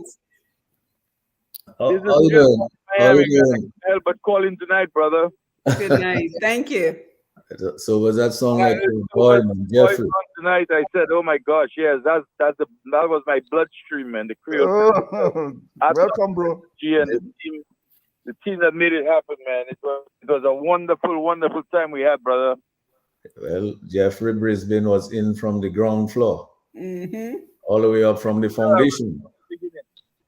Yeah, from the beginning, if good old boy Eddie Toulon, I can tell you, yes, this is a great thing that happened for Dominica. And Brother G, y'all continue, man. Continue pushing. And one day we'll see Dominica back on top again. Brother Sobers and all the rest of the panel tonight, good night, brothers, and have a good night. Yes, thank you for calling. Thank you for calling. Thank you, Jeffrey. Okay, so I was saying the first thing is looking at the business model. What kind of business model we're going to be operating on? And just to throw a few things, we have to register our businesses. First thing is you have to register. You have to have a business name. Get serious. Take it serious. Your trademark, your logo, your brand, what it is, what makes you unique, what makes you stand out. So Q95 is Q95 a big Q. What makes you special? So that's the thing. Content. What kind of content you want to create for the world? What kind of product you want to create for the world? Examine closely the quality, issues of quality, issue of competitiveness. Because as I said earlier, you are not doing this thing for you alone. And Dominica not competing against Dominica, or not even St. Lucia we're competing against. We're competing against Singapore and Nigeria and those countries. All right? We have to invest in our education and training as well, folks. So where we see opportunities in the sector, we have to take chances, take risks. Say we want to do medicine, say we're going to do law. And there's some areas of specialty within the sector as well. So you can do entertainment law. If you're a lawyer, you can specialize in entertainment law. Or if you're accounting, you can work a lot in that sector. It's true the market is small, but you can begin that process. You want to be a sound engineer? If the government are giving scholarships, go and ask for scholarship. Try to get a scholarship from some university. So what I'm saying is that there's on both sides of the aisle, we have to take with some responsibility. Now, because about monetization now, we have to examine now the revenue streams, the different revenue streams that we can in fact take advantage of. So if you're in music, what kind of revenue streams that you can focus attention on? Nowadays, you do sell hard copy music. You do it through live streaming and downloads. You do concerts, you do festivals. You do branding. You do deals, licensing deals. You do endorsement of products. So there are a number of revenue streams that you can in fact pick up on and work on those things and make it work for you. But you have to understand the nature of the business, folks. Okay? The other thing is that because we are building a new industry, we have to have advocacy groups. We have to have professional groups, artistic associations like the Calypso Association, Music Association, Fashion Association, and they need to work. People have to commit themselves to doing the work of those associations. because these are the bodies that will advocate on behalf of the artist community. And the other thing is copyright, intellectual property overall. Copyright, trademarks in particular, because we're talking about culture. We have to have a functioning and a strong copyright society. Some people are not satisfied with ECHO. The question is, how do we fix ECHO to make sure that our royalties accrue to us, will come to us, and we can benefit from it over the next 60 years? Because when your music is out, I think it can last up until 60 or 70 years, Gregory. So you have that chance to earn royalty for 60 years. But we have to have a functioning copyright body to do that. Conversely, we need to have the government and the authorities to enforce copyright legislation and copyright laws. You know what we have? We have about 30 events happening during the independence time. I would like to know how many of them would have paid a license, a copyright license. Mm-hmm. How many of those events? Yeah, and Mr. Gregoire, I'm going to come to you in a minute, but let me get some feedback from Gregory as well as Ian. And as we continue the conversation, I think what we're starting to recognize is, we've alluded to it on several different points, that this is beyond Dominica. There is no way we can support a cultural industry if we do not take this beyond Dominica. So Greg and Ian, as you guys come in, and then Mr. G, I'll come back to you. I want us to talk about the role of the diaspora, the role of our brothers and sisters overseas, and how they too, because, I'm passionate about my culture as well, even if I don't live in Dominica. And many of us out here are passionate, and I work with many of the organizations out here in the US, Canada, and even the UK, and we are all passionate about it. So when I come to you guys, that's what I want to talk about, but I think we have a phone call, so hold your thought, please. Q95, good night. Yeah, good evening, everyone. Good evening. Yes, I heard Jackson on the issue of engineering for music. And we have pioneers like, for instance, Lenny Shillingford. He's a class pioneer in engineering, doing St. Kitts Music Festival, St. Lucia Jazz Festival. Every time I go to this festival, Lenny Shillingford was the one actually pioneering this festival. And he has never gotten a break to come to Dominica. And he's a guy who understands Dominican music, raising Dominican music, living in New York. Why he never got a chance. Mm-hmm. And most of the other islands, the top festivals, he's the one pioneering this festival. I just wanted to add that. Thanks. Yes, thank you, Paula. Thank you for your contribution. Gregory, Ian? Yes, okay. You raised the question of the role of the diaspora, right? Mm-hmm. Very important role. In fact, the diaspora are very important consumers of cultural products from Dominica and from the rest of the Caribbean. In fact, the sort of increased awareness, that is where now, for all the work that we have done in promoting the Creole elements of our culture, the brand Creole, and the consciousness of healthy cuisine and the benefits of local cuisine. The question of art and craft in relation to home decor. So you find all this sort of, you might say, consciousness raising advocacy on that set has stimulated the growth and in demand among the diaspora for cultural products, authentic cultural products coming out of Dominica. So that's a very important market there with real money to be made by our local artisans.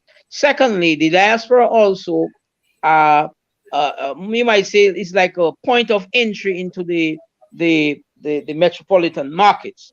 So the diaspora themselves, they create events, they create the local carnivals. Within the diaspora, they create various competitions around Independence Time. They also are producers themselves and promoters and marketing of the setup enterprises. I mean, people set up things to even sell things like coconut cheese and all of that. They make fashion. So you find there's a whole body now of investment happening within the diaspora and linking that back to Dominica. So it's a very So the diaspora play a very important economic role in helping to advance and grow the cultural industries here in Dominica. Very important contribution. Yes, thank you. Ian, you had any thoughts you wanted to share? Ian, you're muted. Yeah. Okay, we'll come back to Ian. Yeah. No, I'm sorry. I'm there. He's right here. Okay. Yeah, I'm sorry. I'm there. Yes. That's okay. Yeah, your point you're making about the diaspora is very, very important. I mean, the connection. I mean, I always say in Dominica, I almost lament the fact it goes back to our policy again. When Dominicans and other people come back to Dominica, you hardly right now a lot of Fortune. I must give Fortune the big up because they make it a duty to employ our local bands. But I've been to many places in Dominica and they'd rather just play a hi-fi. Where's our system in place in keeping it for cultural policy, where we should have bands and musicians in the villages in Trafalgar and so forth employed when the visitor or when people come? There should be a policy, and there's a policy in place that would allow us to have those things happening as opposed to hi-fi music, whereby at the same time persons can get reimbursed through tax rebates and so forth as a result of employing those, when evidence showing that you have been employing local musicians and local bands involved in the whole thing. As a matter of fact, Keith Nurse in 2009, who did a last study about the Caribbean, and he was talking about core creative arts in Dominica and the region. He said the creative industries have emerged to be a key growth sector in the Caribbean economy. I think, for instance, as an interjection in Jamaica, it contributes to 6 to 7%, and in some cases 10% of the GDP. In Dominica, we still at 2.2%, right? Economy through its contribution to GDP exports and employment, as well its impact on destination and intellectual property, which Sobos was talking about, branding. That's what Nurse says in 2009. This may be true based on a paper published for CARICOM Secretariat from a symposium held in Antigua in 2009. But without the seed financing, which is what a lot of our local bands need, they need seed financing for startup and incubation period, social investment, training and education of artists in intellectual property and marketing is required. So these are some of the things we must approach. And even our diaspora persons who are probably in more fortunate situations, it's not enough to just have calypsonians coming there doing Labor Day and whatever. There are some persons who have the capacity. And one caller talk about Lenny Shillingford. Why don't you contact these guys? We even run a workshop in Dominica to teach guys, if you can send guys overseas on a scholarship to actually go and study. Do you know the last persons in Dominica who really went to study theater in Dominica was since Steve Harrison and them 30-something years ago? The last of people who went to get the degree and were Jacinta David in dance, I think Arnold Tulor did painting and whatever. 30-something years ago. And so the policy is very, very important. How are we placing our people to make our young people see, as Mr. Gregory, Sheridan Gregory, Mr. G said, to make our young people see there's some value in what they are doing and they can make an income out of it. I spoke to Ophelia some years ago because she taught me, in the youth days when she just come out from college in grammar school in my last couple of years. And she was saying that most of what she has achieved basically is through her copyrights and through her music. Now, I would want a young child I have to follow the footsteps of Ophelia. But after Ophelia and persons that have left and gone, who do we have for the young people as such to emulate? And that is the problem. We have not drawn a connection between education and a viable income in terms of the arts. We're still living in the days, many of us, that when we want the artists, for instance, people call you to play. They do me that all the time sometimes.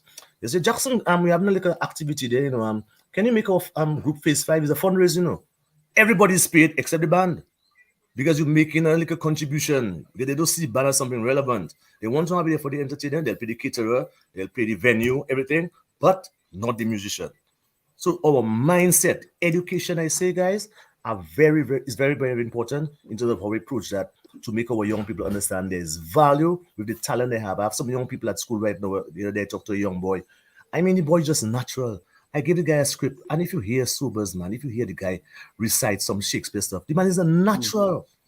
There should be an avenue for a young man like that, whereby he can be enrolled in a drama school, being involved in film with Anita Booley and so forth, whereby we can explore the opportunities of if this guy leaves school and that's his direction we want to take, how do we fashion him in that design? So that's what I want to see for Dominica. That's what I want to see for my country, and I really hope we have a mindset, a change in terms of our policy and the way we look at the arts. I think the way we look at the arts is our biggest problem. We do not look at it as something viable and something that we only want to do on a needs-be basis. People are coming down, let's show them what we have. We are having staged events instead of living the life.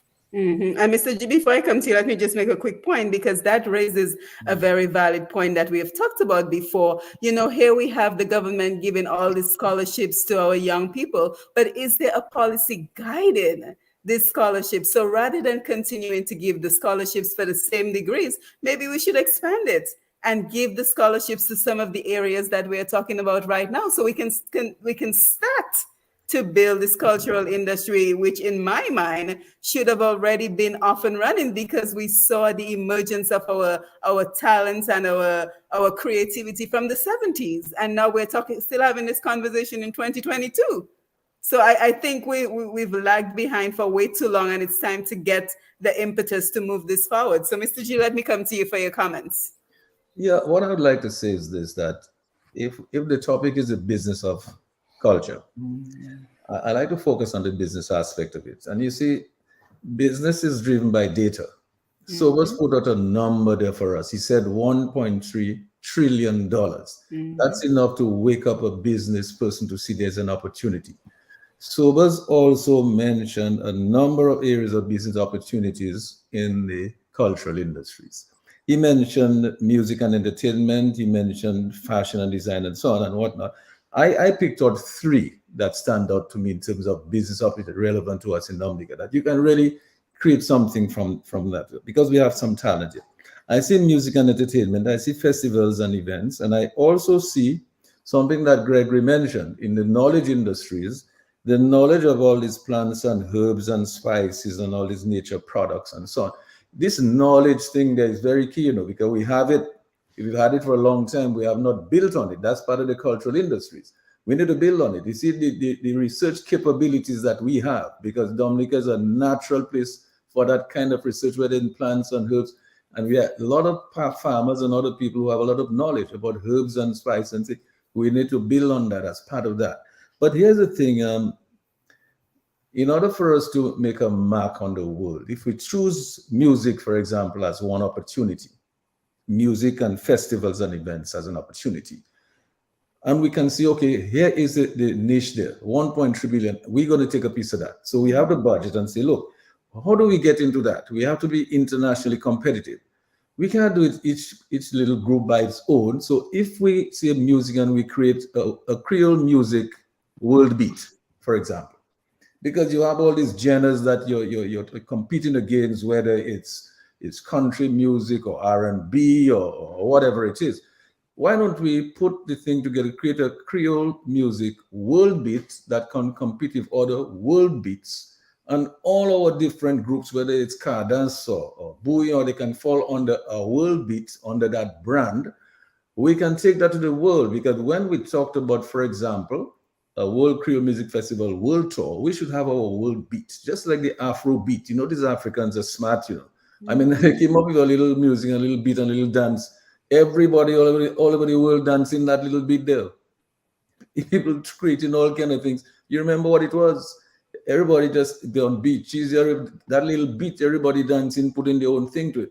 You create you wake up the imagination of the world. So I think if you do that, from there now you work it back, because it is a market-driven thing. The diaspora is very important as consumers and participants, but the point is, as I said, Wendy Robin is in Japan. Wendy Robin is in Japan with her husband, and she's been there for years, and she's making a good living. Japan is a very good market for all kind of music, The West African country, very good market for all kind of music. If we honor our world beat and we have all our groups, and we have a representative group from Dominica, including people from CK and or Triple K, whatever, you put it together, and we go on a World Creole Music Festival World Tour, and then everywhere you stop, if you stop in Africa, you take the best bands of Africa and you bring out the crowds. Our musicians are on that world stage for a world beat, right next to all these big artists. People like Jeff, Joe, and those guys used to have crowds of what, 20,000, and Nasio Fountain, what, 20,000 in Africa? The point is that's where we need to go. That's the point I'm making, Simone. That's where we need to go, but we have to organize, create the product, create the brand, bring our people together to work under that brand and go out there and sell it to the world. Then we are looking at all the other revenue streams, like what is going to come out of these productions. Because when you put out a production and people are streaming, you then go to the television networks and see if they can buy that, right? The internet is there, Google is there, all kind of things are there. It's something we have to look at the big picture. It cannot be done each individual group of band trying to compete against each other in a small market in Dominica. That's not where it is, because their talent is bigger than that. I mean, people like the talent is bigger than that. So, but I mean, these people, they get there's no reason why a lot of those musicians, they cannot become millionaires if we look at the global market in that way. But Sheridan, that's the point, though. That is precisely the point. The point is what it is that not just Dominica. Why isn't more? Why aren't we seeing more Caribbean artists and Caribbean acts becoming millionaires? You know, and that has to do with, one is that you have to understand how the global music industry operates. Yeah, people looking for music that is trending, that is popular, that they want to hear. So that's the first thing. So you need to understand what it is that they want to consume, what kind of music they want to consume, and that is when you're talking about the Afrobeat. Afrobeat didn't just come up, you know. It took decades of perfecting. I mean, it's guys like Fule and all the other Nigerian stars who've been doing that music for many years. What they've done over the last couple of decades, with groups like P Square and Davido and now Burna Boy and those guys, and you see a whole slew of them coming up now from Ghana, and so they fuse that music now with R&B, with dance hall and those things. So yeah, I say that to say that it means therefore that our musicians have to understand what it is that the global marketplace wants. You see Marshall Montano. Marshall say, I want to take soca music to the world. But Marshall realized that he cannot take soca music in its pure form, that he has to do more work, more experimentation of the music.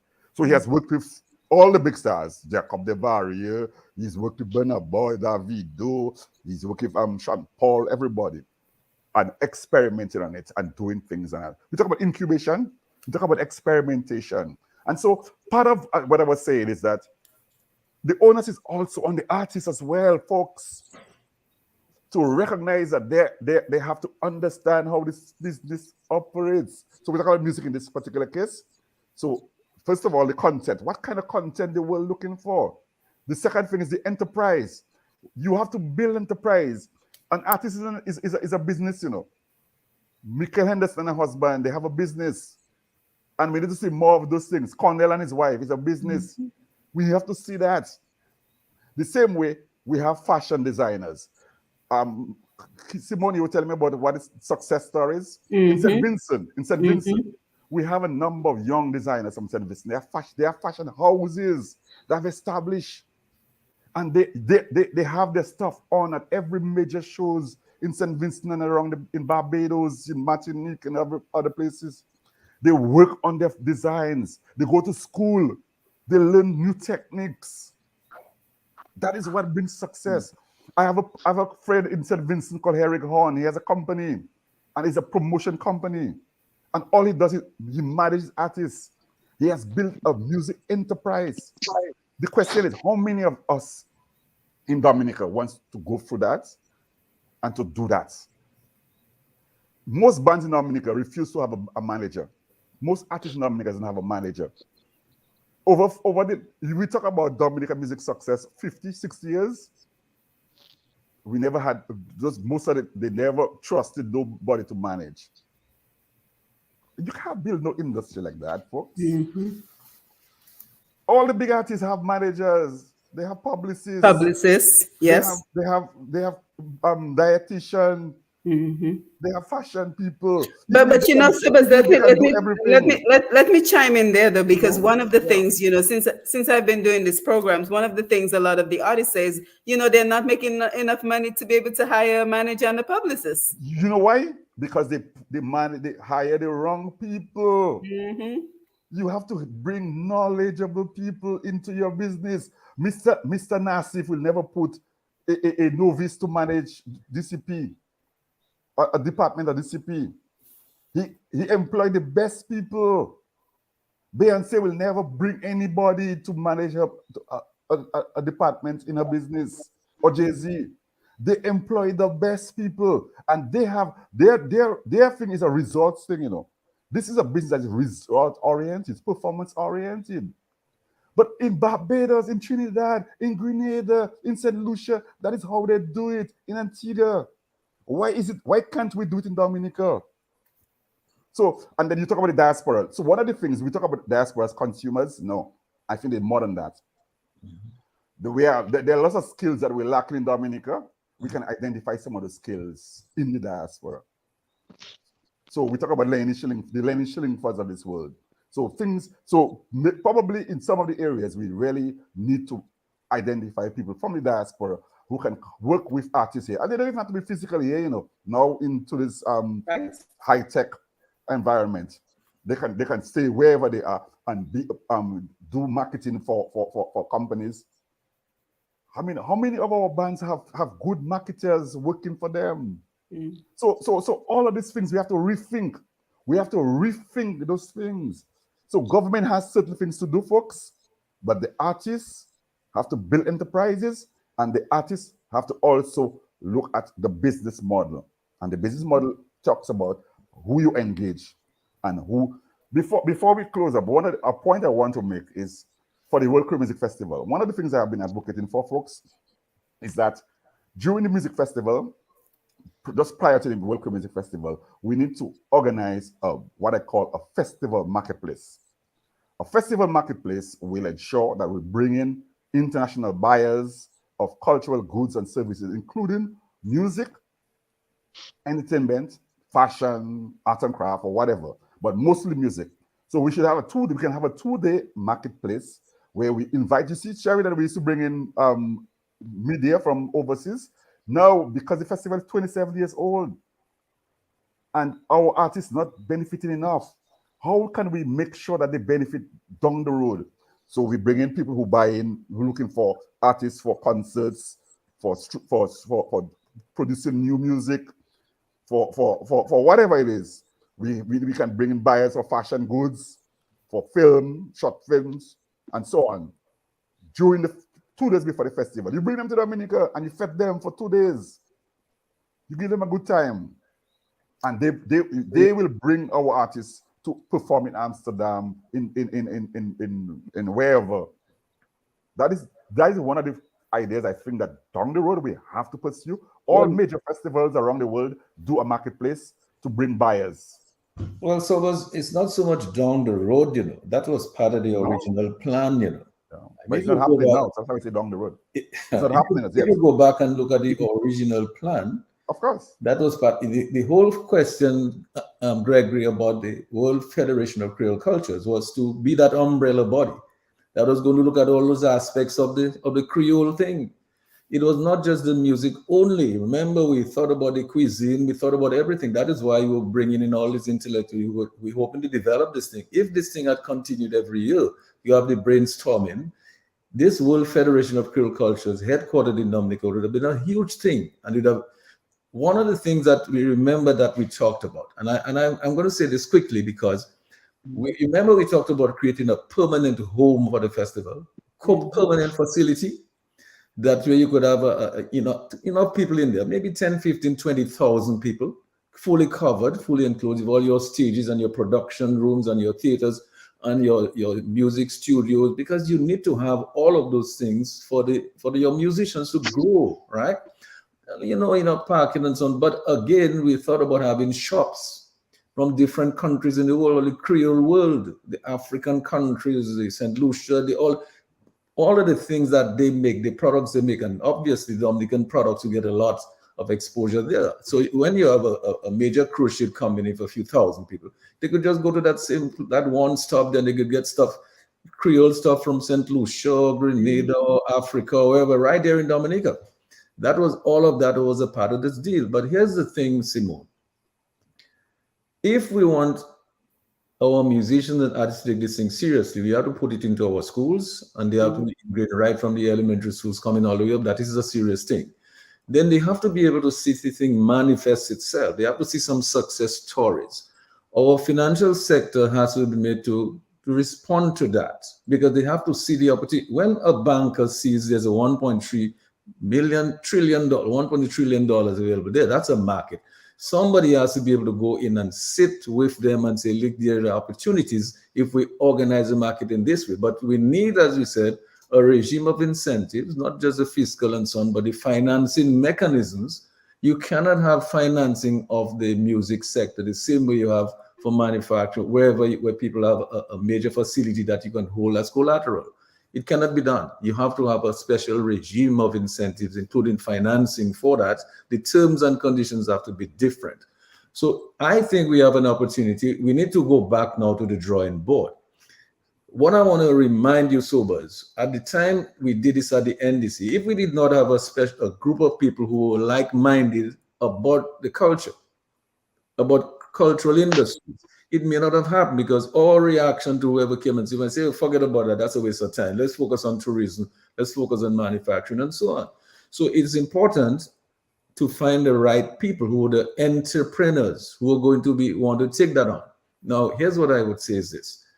I think this thing is probably better positioned in the private sector. For example, even the World Creole Music Festival, I would strongly recommend it. Take it out of where it is and put it in the private sector.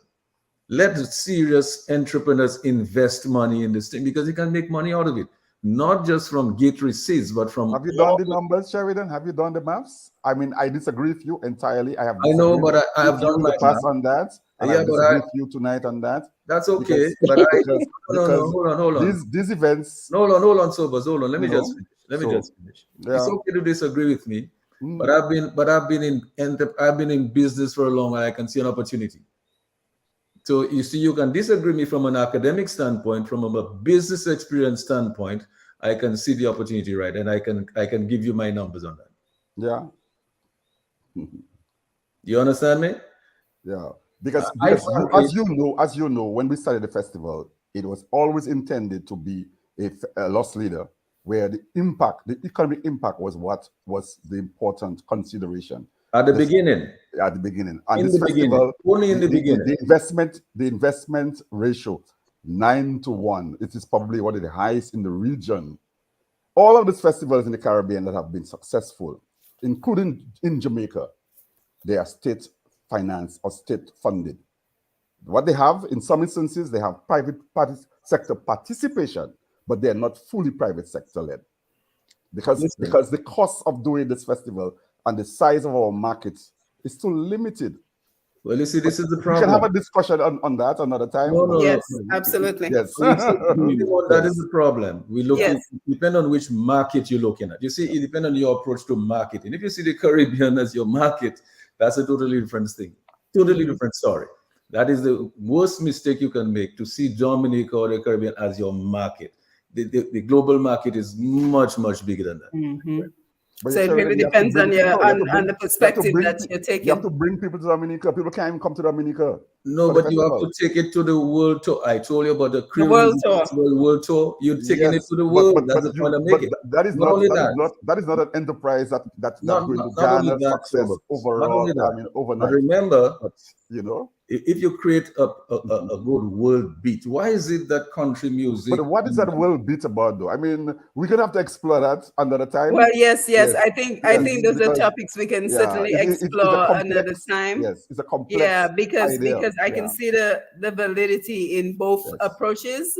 In terms of, are you targeting the Caribbean market or are you targeting a world market? So, thank you so much for a very engaging conversation. I think we need to do a part 2 because as we can see, there's a whole lot more to explore. And of course, we have to keep this conversation going beyond October, because my concern is we always have these conversations around October, and come November, December, we've moved on to another topic, and then we come back next October. So this is a conversation we need to keep having, because we've already identified so many elements that we can talk about on this particular topic. But before we go, I just want to make sure Greg and Ian, you get your final thoughts, and then Mr. G and Sobers will come back to you. And I'm not forgetting Facebook. Nice. Okay, watch that. Well, again, final thoughts. It is important for us to become, the general population, policymakers, grassroots, that there's tremendous economic benefits and potential from the various aspects of our culture, and we have to position ourselves to do that. So it requires concerted effort, starting from the individual artisan or musician in terms of developing himself, self-development, getting to know the business that he's in, the business of the music, or business of the craft industry, or the digital and the new media and all of that.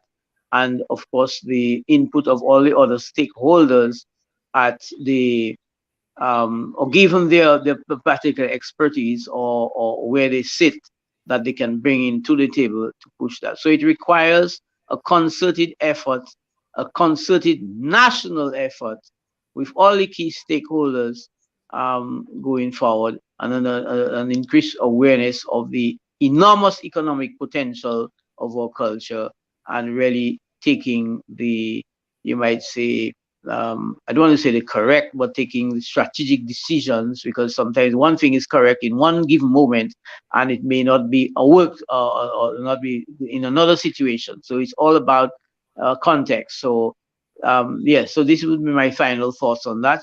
It requires a concerted national effort, and let all ideas contend, and let us take the best of the ideas going around and move forward. Yes, thank you. Ian, your final thoughts, and I think you had the recent publication. Tell us a little bit about where we can, how we can support you on that venture. Yes, it's available by Jizz, and it's $35 a copy, and I'm talking some articles about the arts, performing arts in Dominica, and some of the shows that we had in Dominica. Jizz, yes. What's the name of the book? Oh, Spotlighting the Arts. Spotlighting the Arts. Is it available on Amazon? It is. Okay, Spotlighting the Arts. Thank you for that. Your final thoughts? Yeah, my final thoughts is that I want to address my musicians and artists and performers in all the various spheres of your performances, performing artists. Be professional in your presentation, and of course, Subas alluded to that. I think that compared to what we had in the 70s, I think that we have the Fred Nicolases of the 70s. We have the Fitzroy Williams of the 70s. We also have a dearth of vocalists. We cannot deny that. We have a lot of chanters right now because of the Booyah vibes. I don't know. Marshall Montano sings. He has his times when he chant, but I tell you, he can stop the band and he can sing. These guys can sing. Edwin Ewan can sing. We cannot compete, top bands in Dominica right now. We cannot say we have that same quality of vocalists. So what I'm saying is that quality, and be prepared so that when you are called upon to represent Dominica, you can represent. And of course, the collaboration that Suba spoke about. I'd like to see Benji and Nai or Benji and Ra do something together. Why not? The Jamaicans do it all the time. So collaboration among ourselves and collaboration with other persons out there who could bring our music to another level also is very vital. And I want to tell the government that the schools to really look at music very seriously as an economic earner. And the arts and the whole drama, whatever facet, fashion design, whatever. And please inculcate it in your school curriculum so that we can see a more holistic view going forward. And we need some heroes out there so that persons can follow and emulate. Thank you very much. Yes. Thank you very much, Ian. Sobers. Yes. So my final words really on that is, first of all, to recognize that the art and culture is a multi-trillion-dollar industry. I talked about a 1.3 trillion that was in the early 2000s. By now, it is probably well over $3 trillion. And I believe that Dominica and the Caribbean can, in fact, enhance its ability to take advantage of some of that, and to do well and to do much better. From our conversation tonight, it is clear that the arts and culture can, in fact, be a new economic driver for Dominica. But it requires a new kind of thinking, It requires dynamizing the sector through incentive and support, through education and training, but also the responsibility of artists and art entrepreneurs to think through, to make it a business and to do the things that are necessary. But I also believe too that we need champions to really move this industry forward and to build it to a level where we can be globally competitive. We have had people in the past who have done that and who are still around with us. I mean, we have a champion like Sheridan Gregoire, and I think that people like Sheridan, like Gordon, and many others that who are still alive and in Dominica and in the diaspora, they should be called upon to play a part. You know, even if Sheridan and I we don't always agree on everything. But it's a healthy discussion, and that is sometimes something we shy away from. That, but it's important to have healthy discussions. Yeah, and I can tell you, I mean, I always say to people that possibly the most exciting time in my professional life was working with Sheridan Gregoire at the National Development Corporation, because his style of leadership is what is required. Inclusive, he empowers his staff, he allowed us to do a lot of the things that we were excited about doing. Sheridan came with an idea and we took it and we ran with it, and we came back to him and he would say, well, boy, you know, can that work? He would challenge us. So, but all seriousness. So part of what we have to do going forward is we need bold, we need creative, and we need competent leadership to move this thing forward. And as Sheridan was saying, that it is a new industry, so it requires a different kind of intervention and support from the traditional industries like agriculture, like manufacturing, like tourism. And so we're going to have to think through how best we can work to make this industry profitable and world-class for Dominica and for Dominicans. I want to thank you for giving me the opportunity tonight to be part of this conversation. And like you said, I believe that we should have those conversations, you know, much more often. Thank you. Yes. Thank you so much, Sobers. Thank you for being a part of the conversation. Mr. G, over to you. Yeah, Simone, I have to tell you that it was really a delight for me to be in this conversation with Sobers and Gregory and Ian. I mean, sometimes we might meet and share thoughts, but I mean, when you put all the thoughts together, I mean, you don't have to agree on everything.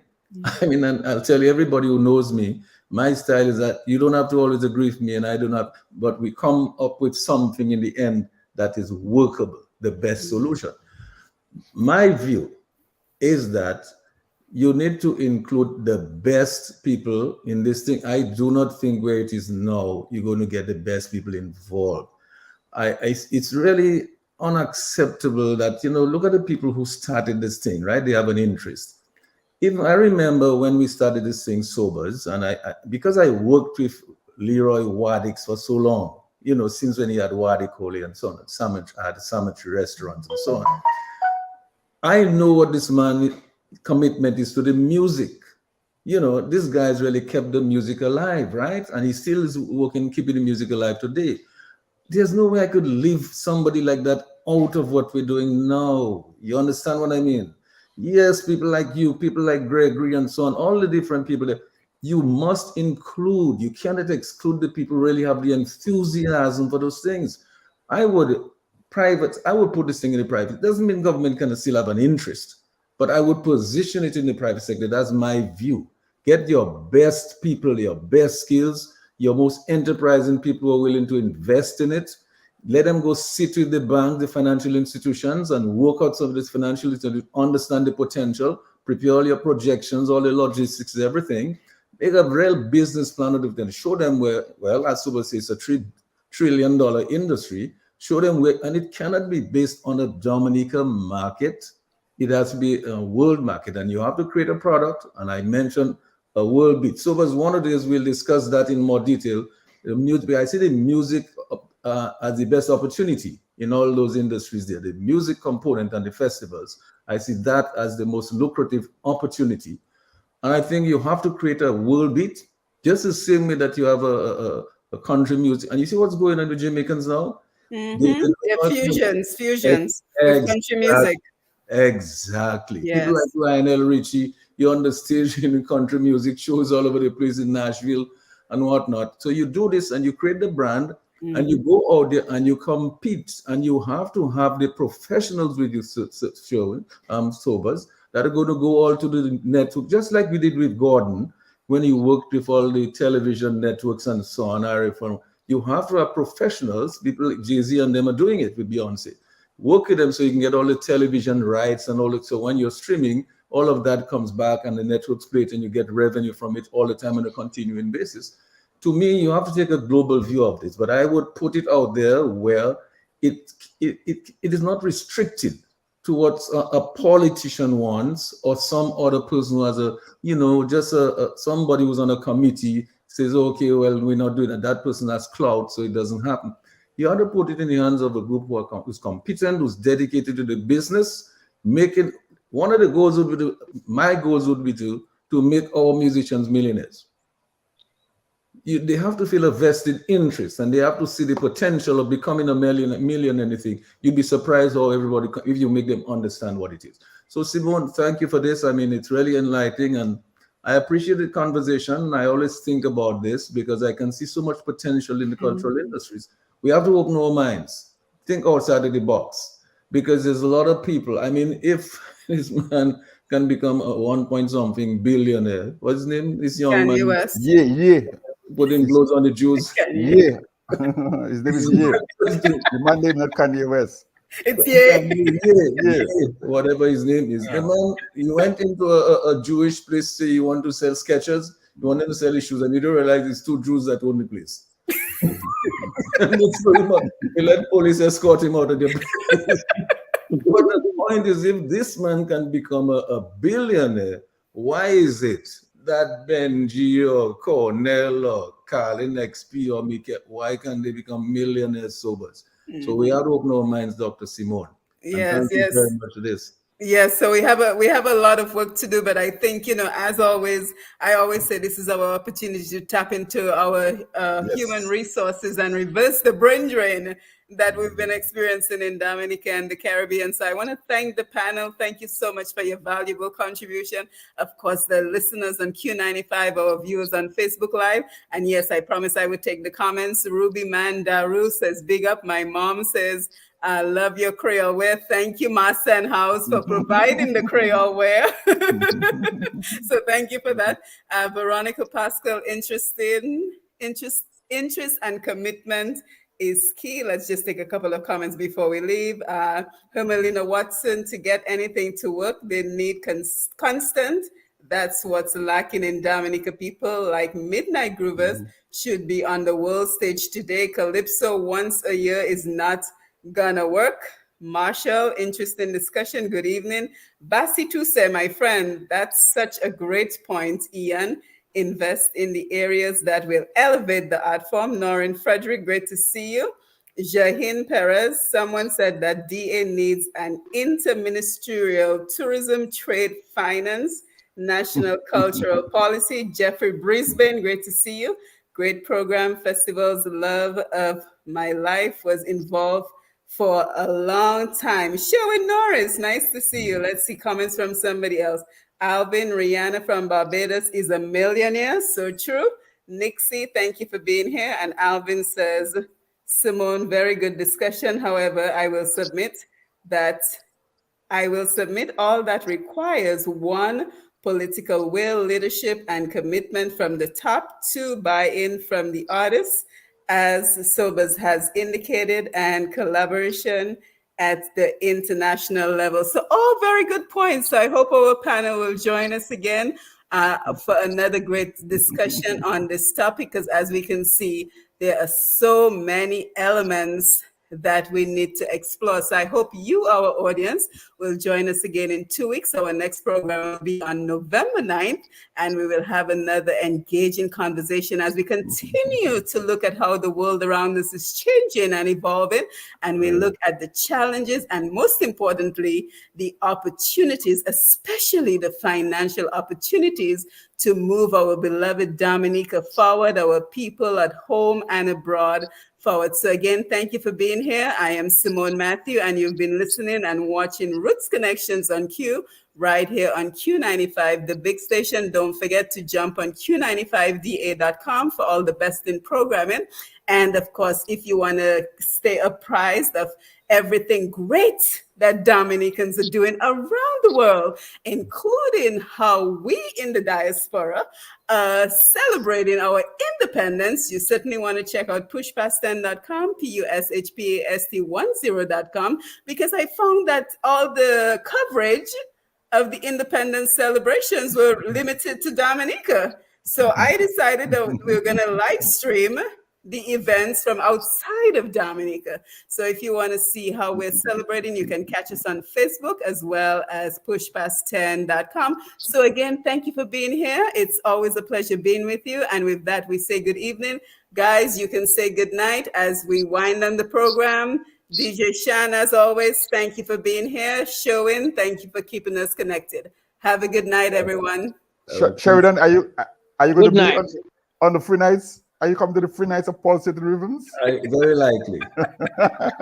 So but you have my tickets? So we'll get to talk. So but you have my tickets? Yes, Simone. All right, guys. Thank you. Yes, Thank you, bye. great.